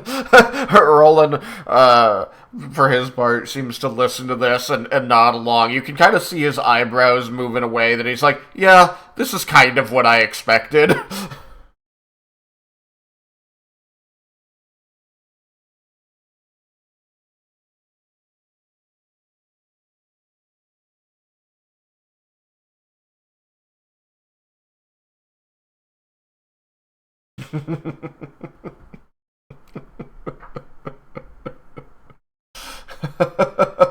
I think at this point, I was just like, so what was it like inside the casino? Like, what do they do there?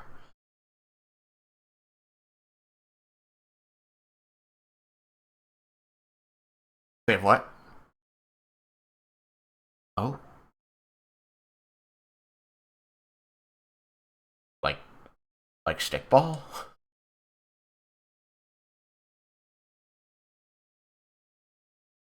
Oh, like cards.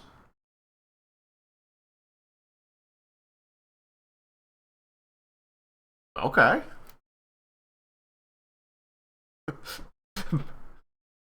Cards and dice and sheets of paper.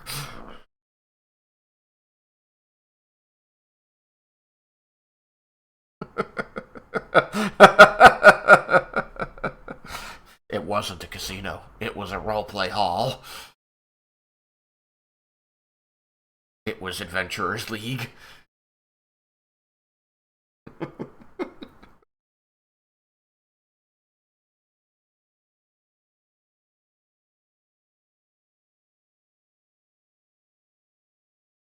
So then you entered this tournament to get the scabbard back, and you won. Ah, excellent. Did you have a good time?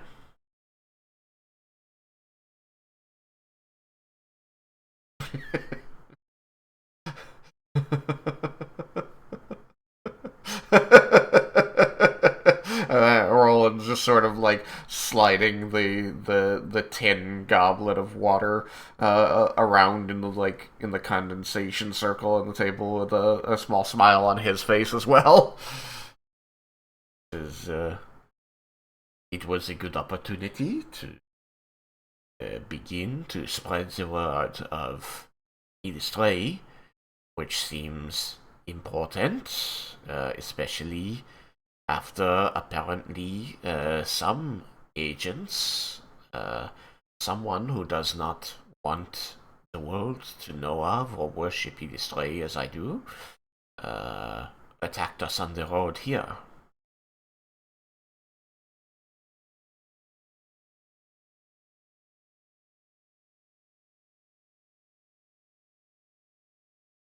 So I took advantage of that to get her name in the mouths of as many people as I could, and felt exhilarating and good in a way that I had not previously experienced, to be in front of so many people who were not Drow. Uh, Spent so long hiding for Elysium and knowing that the priestesses of Loth who we served under had made us the automatic enemies of anyone we might find out there. I had begun to imagine that perhaps Atlas was one of a very small number of non-drow who would seem to treat me and my kind well.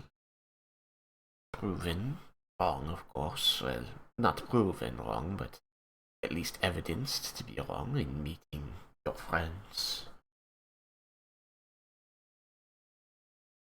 Be in front of a crowd of hundreds or even perhaps it was thousands in that stadium and not to feel hated or attacked or like any of them demanded not to be there was surprising and liberating.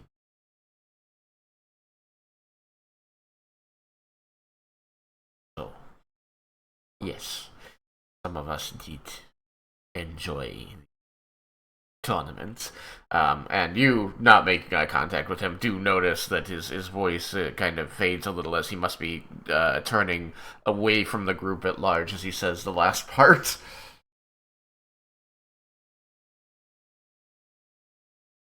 Some of us did enjoy the tournament.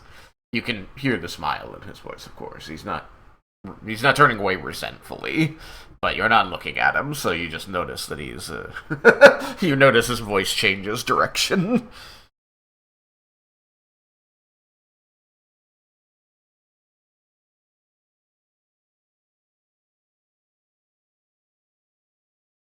He seems to be smiling into his cup, proud of himself. I just keep rolling my blinky dice. I love them. I need more opportunities. We need to make more rolls.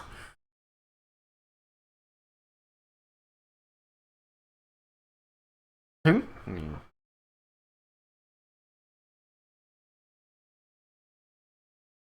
Um, I think Eskel is going to, be looking at Aurelion for a lot of this. To say that's an amazing story, and I'm glad that it all turned out well. That's, wow. Wow.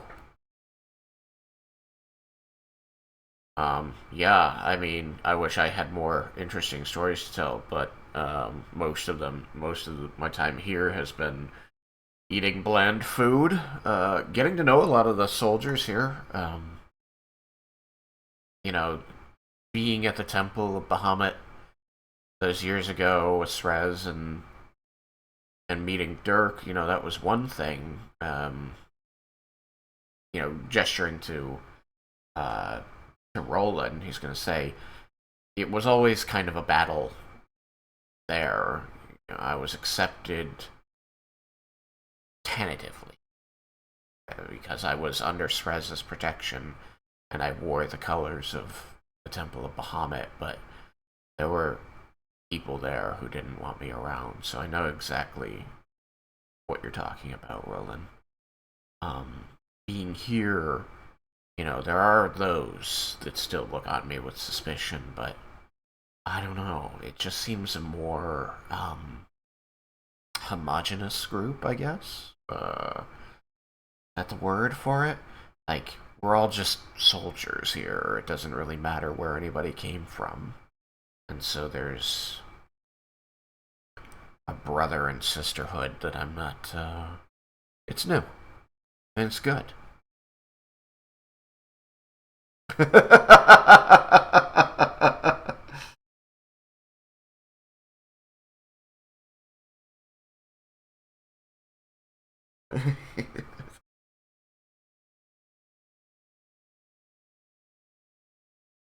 Yeah, Temple of Ione.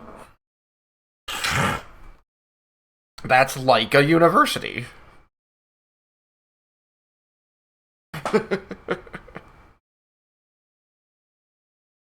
In a place like the Isle of Hold on.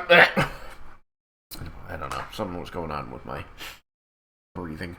Um, in a place like the Isle of Heaven, I imagine that's yeah, they're going to have the resources and the space to be much more than just a library.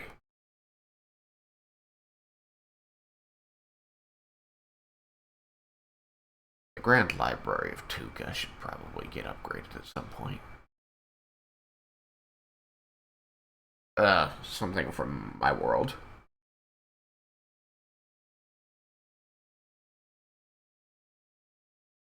It's like a super massive trade city. And its biggest temple is the Grand Library of Ione.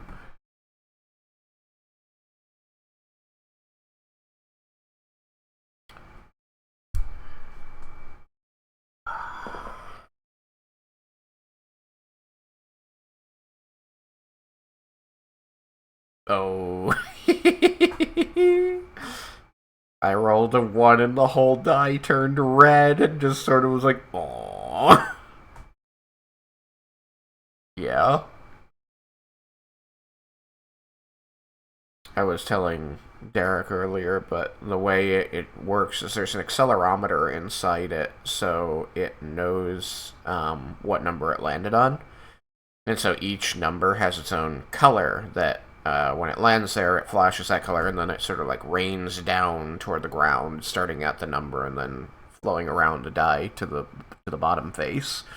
But when it lands on a 20, it does a rainbow flash all over it, like the critical party, basically. Yeah.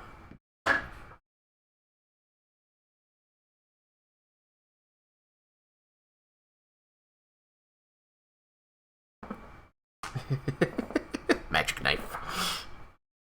I should have rolled the die a little. I can do another video that shows more rolling. Anyway, so yeah, I mean, Eskel really just wants to catch up with everybody and give everybody a little spotlight.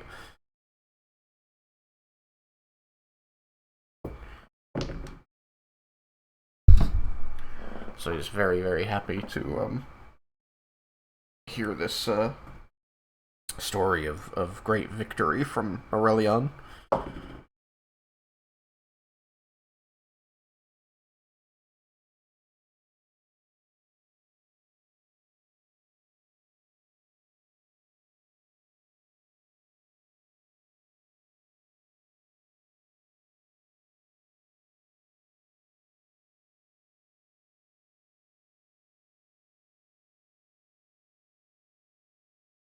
Double ones. I just rolled both dice and they both came up 1 and glowed sad red at me.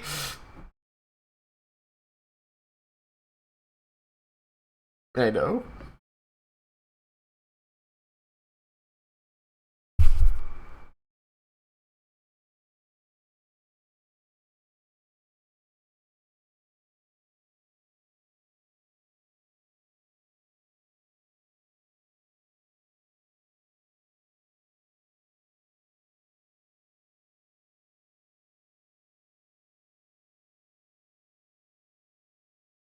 I think you're going to stay and help. I should definitely inform you. We've been fighting primarily fire elementals, right?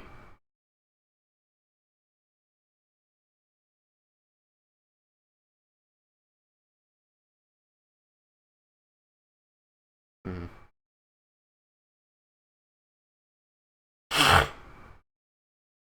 Yeah, I figured that much. Are there any, like, cultists for the cult of Tiamat? Like, Dragonborn or even non Dragonborn who would be part of the cult of Tiamat?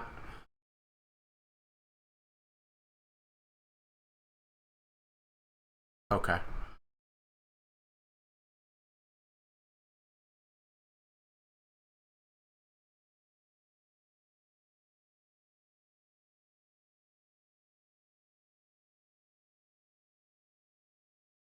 Okay. Yeah.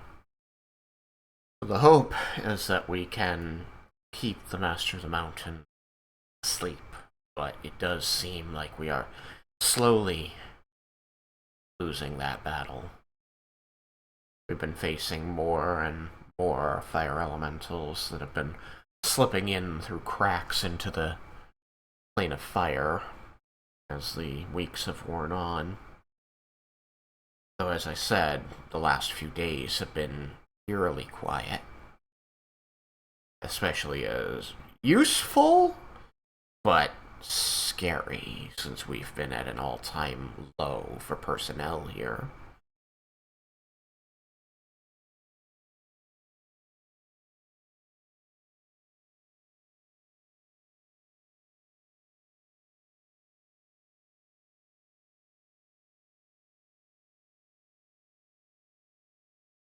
The Master of the Mountain?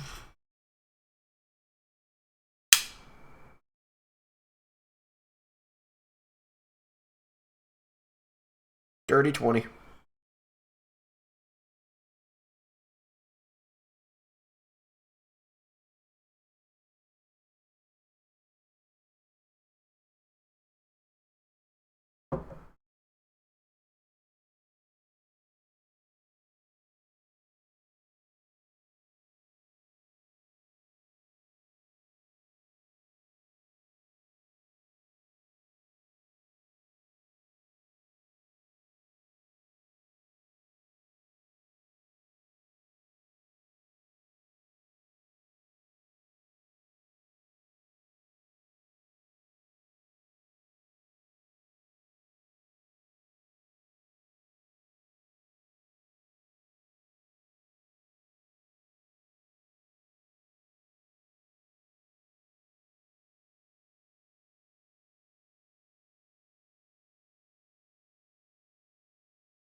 I missed if you got information on why or how it was slumbering.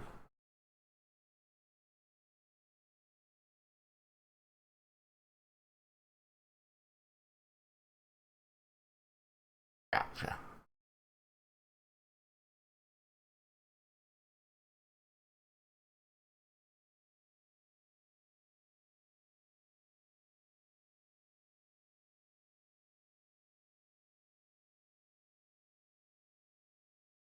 Yeah.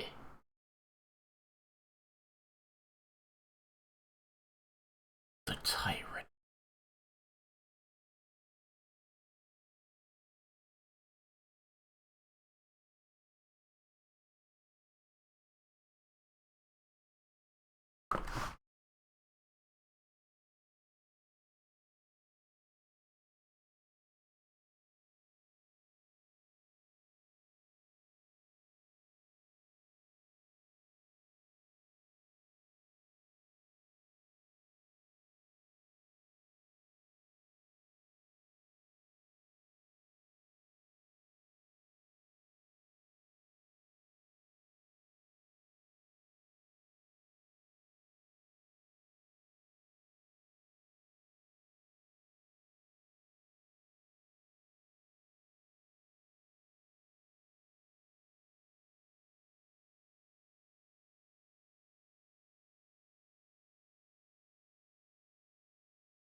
see.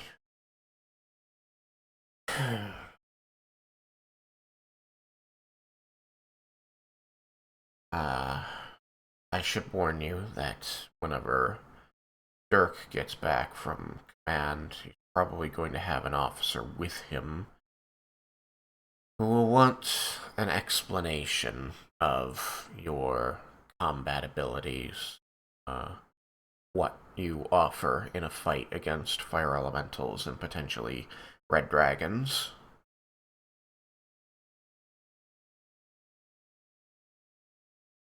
Are you comfortable to talk about that?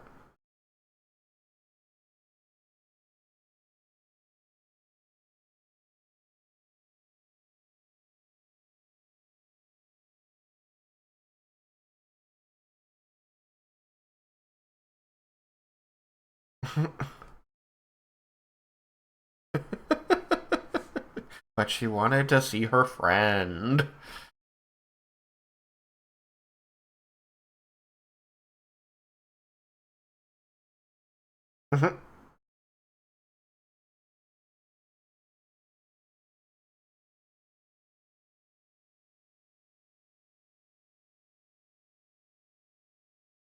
So, I guess the last thing that might help me to know is describe defeating, being attacked by, and subsequently defeating a blue dragon on entering, coming to Arcosia. You said that you had teleported, I believe. But you didn't know blue dragons. It's fine. But Aurelion couldn't remember the fight, so what exactly happened? He simply said there was a lot of running.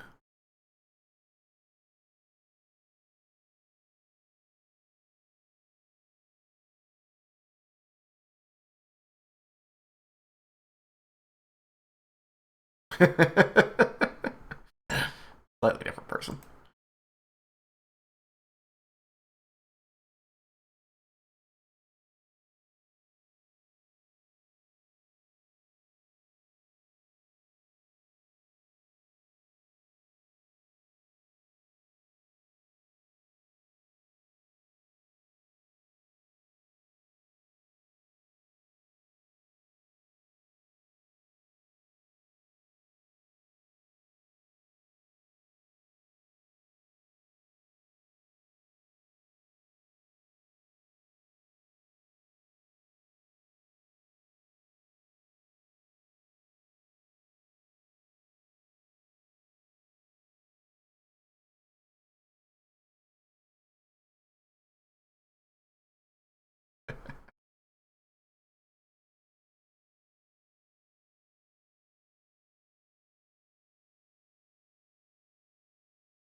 Um,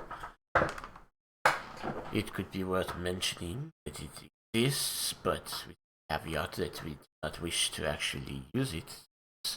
Removing it from whoever holds it is challenging. You might also mention that at least among the four of us, there is an ability to communicate without speech, as we are doing now, which helps, but does not let us penetrate Aurelion's enraged state during combat, as we have tested a few times now. Again, these are useful informations. I don't know if you want to present them. We tested it in the tournament. Okay. Fair enough.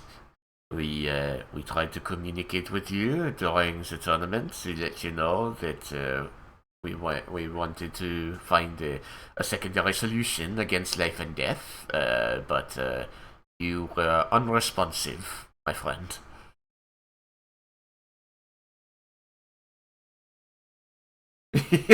No one is questioning that, Aurelian. We won the fight. The question at the time had been, are we certain we want to win the fight?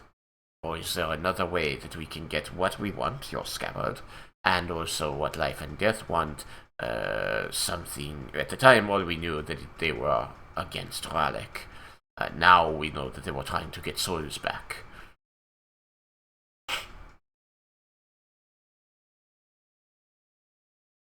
Yes, quite.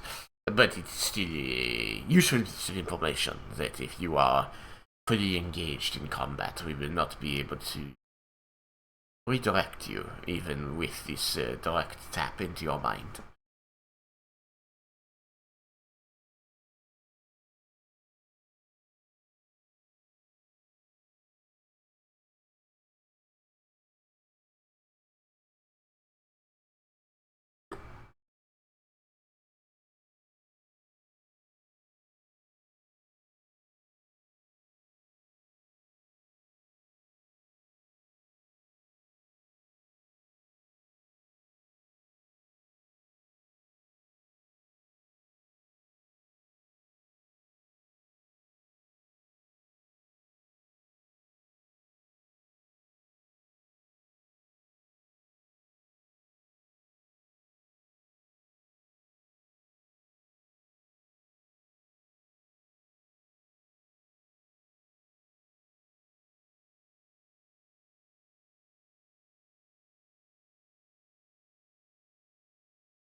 'Shall I? Perfect. Should I?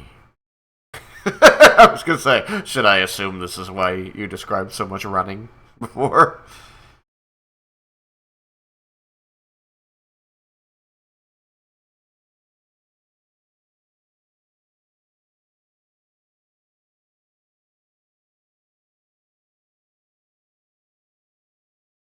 'It will certainly impress command that you've recently defeated a blue dragon. Do you know if it was a young dragon, an adult dragon, ancient dragon?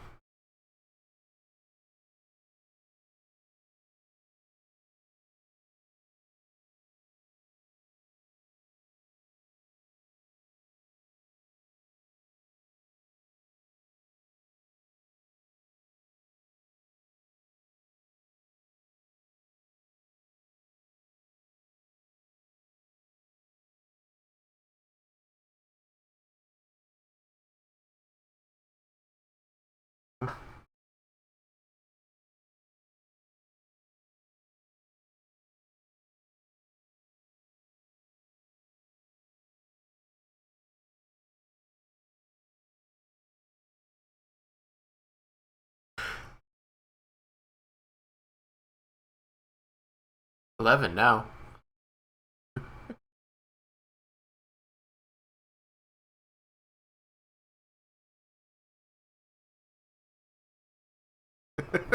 I mean, it was not an easy fight. And it tried to run away from us. Which means it was.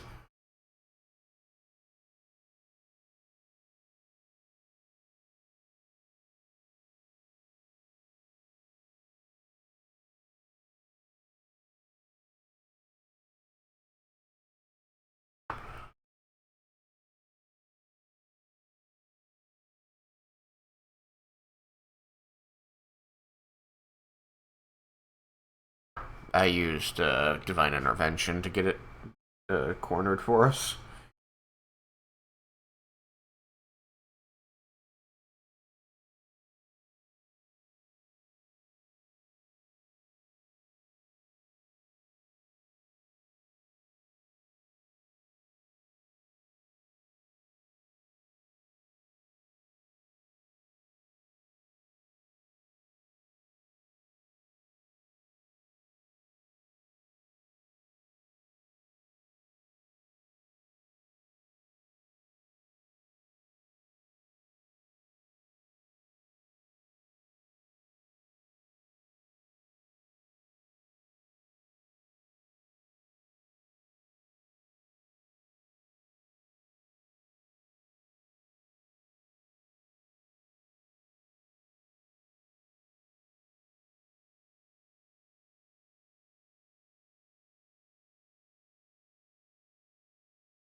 See.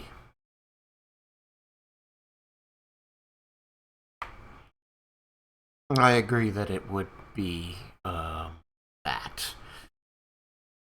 Uh, faux pas. It would be that. Um, right. Which, again, to my knowledge, are not yet playing the aid of any dragons. And also, to my knowledge, there's just the one dragon that could need to be fought, but it's yet. However, um, sword whose sole purpose is the slaying of dragons isn't the worst thing in the world given our situation.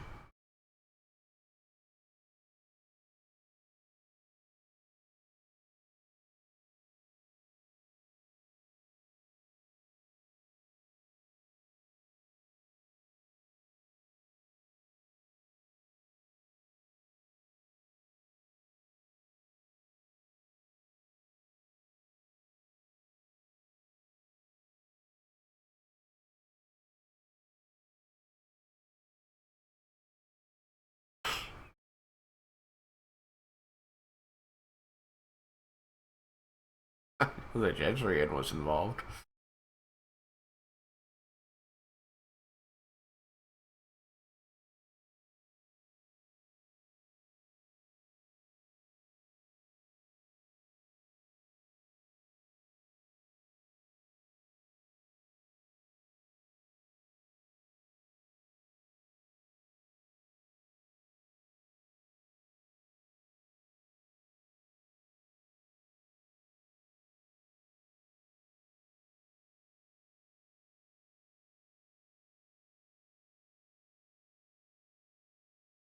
Yeah, you had a high chance that it becomes a good sword, and a low chance that it becomes a truly evil sword.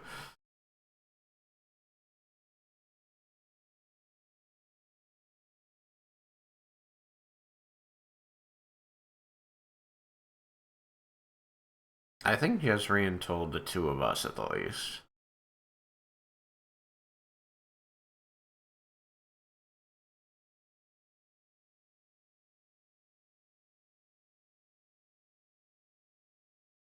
And it's gotten, what, 3 out of 10 dragon bloods at this point?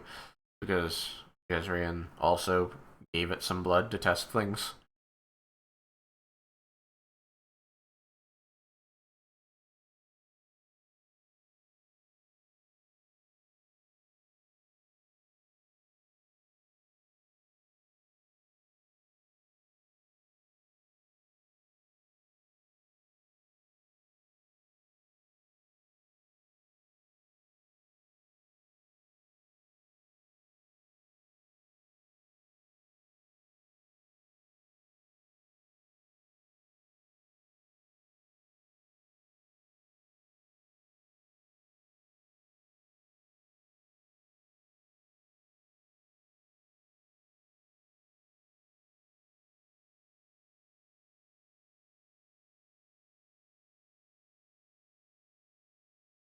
Are you evil?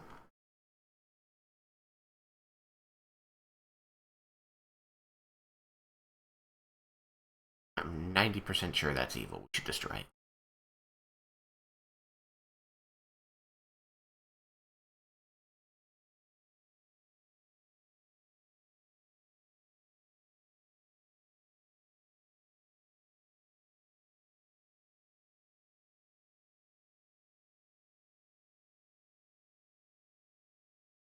Uh, yeah, we have kept it.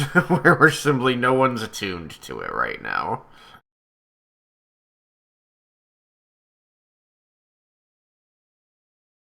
For the moment. But everybody seems to be trying to convince Eskel that it's a potential asset.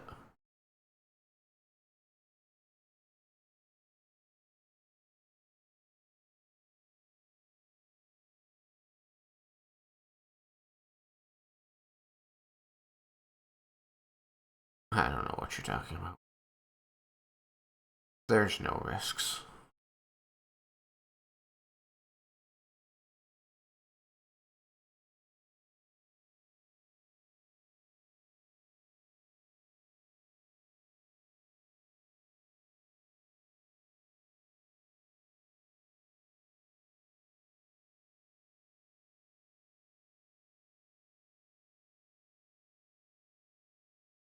Hmm. Well, I think that if it comes to it, it's available. I don't know that it needs to necessarily be dived into right away. There may be those here eager to just throw a solution like that at our problem without consideration of the risks.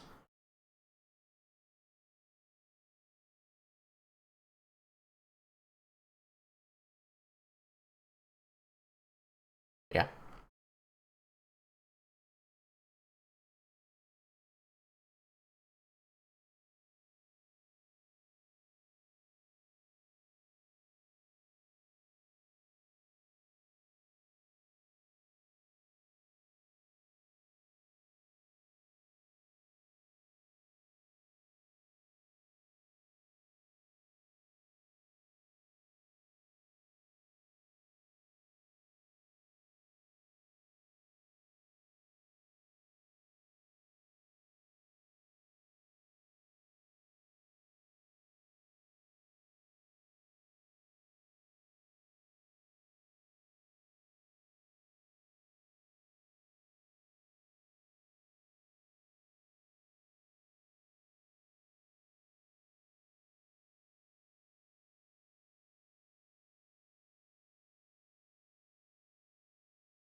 that's a great question.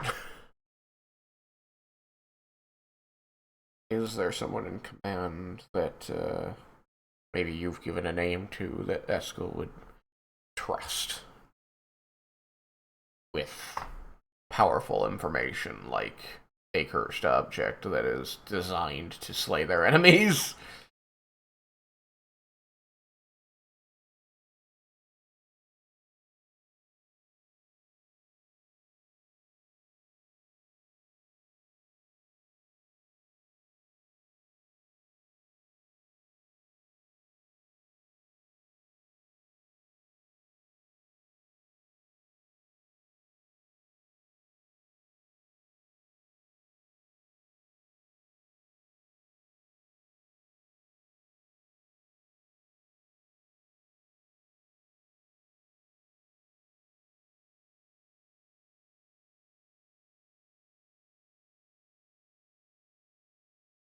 Drago.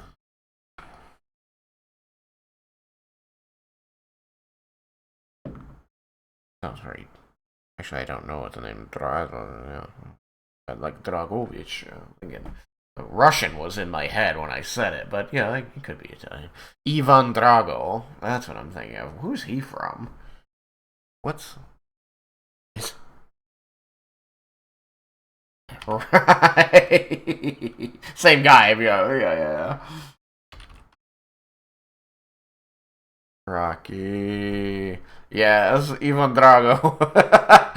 Ivan Vasilievich Drago, fictional Russian character from the Rocky film series. There was some reason that name was in my head. I mean, like, that name came out, I'm like, that's a character. What's that character from? Rocky. Ivan Drago. Uh...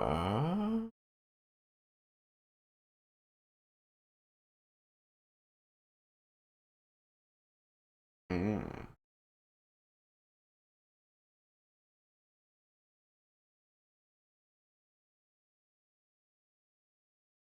The problem is whenever you go to the information page on a character, I wish they would start with who they were portrayed by, but it's always like buried somewhere in there. It's like, here's like where this character was born. It's like, this is all fictional information, which is great to have, but I want to know who portrayed them.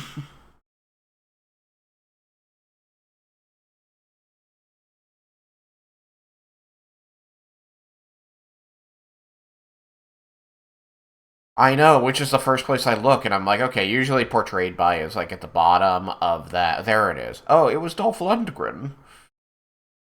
I didn't listen. I just knew you were talking about, I think he's from Sweden. I'm like, yeah, but who? I don't know who. I missed you saying Dolph Lundgren.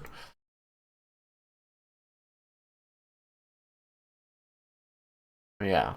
No. He's also Swedish. Now I'm just thinking of Lolf Lundgren. No. Scandinavian. But how are Americans going to know the difference? They're just going to be like, yeah, Russians, big guys with maybe blonde hair or blue eyes, probably.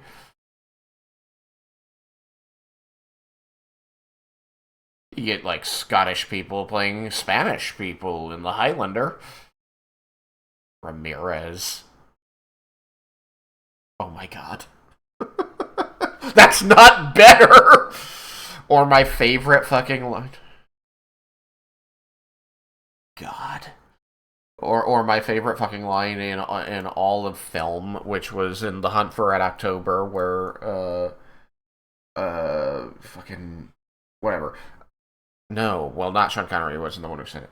What? No, not Sam Neill. The American. Alec Baldwin. Thank you. Alec Baldwin. Alec Baldwin is telling his command, like, I think we've got to weigh in if we can just talk to the captain, because the captain's not Russian. I'm like, yeah, he's Scottish. He goes, he's Lithuanian. I'm like, no, he's Scottish!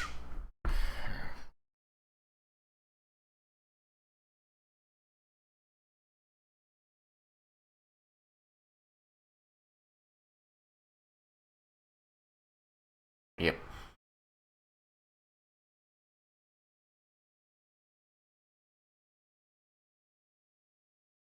Heath.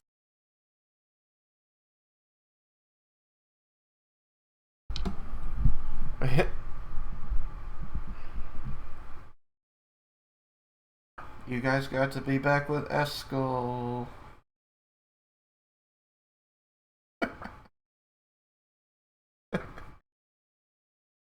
It was a casino heist. I don't know what either of those words mean.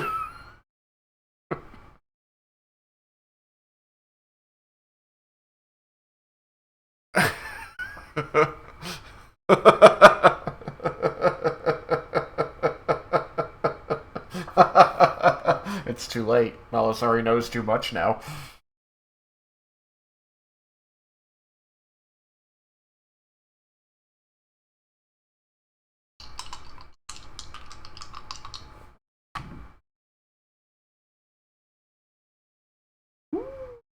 Nat 20 and a 13 at the 20 party.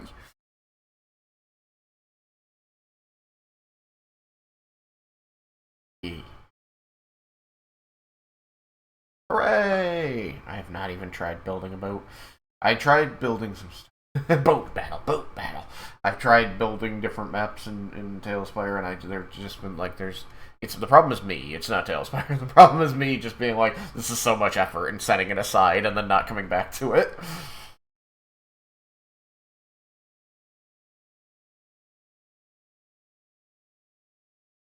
Weird. Oof.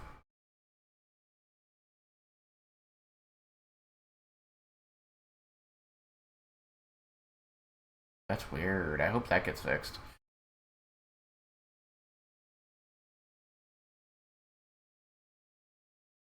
Alright, well, we had a good game, and, yeah, Skull's back. Yay!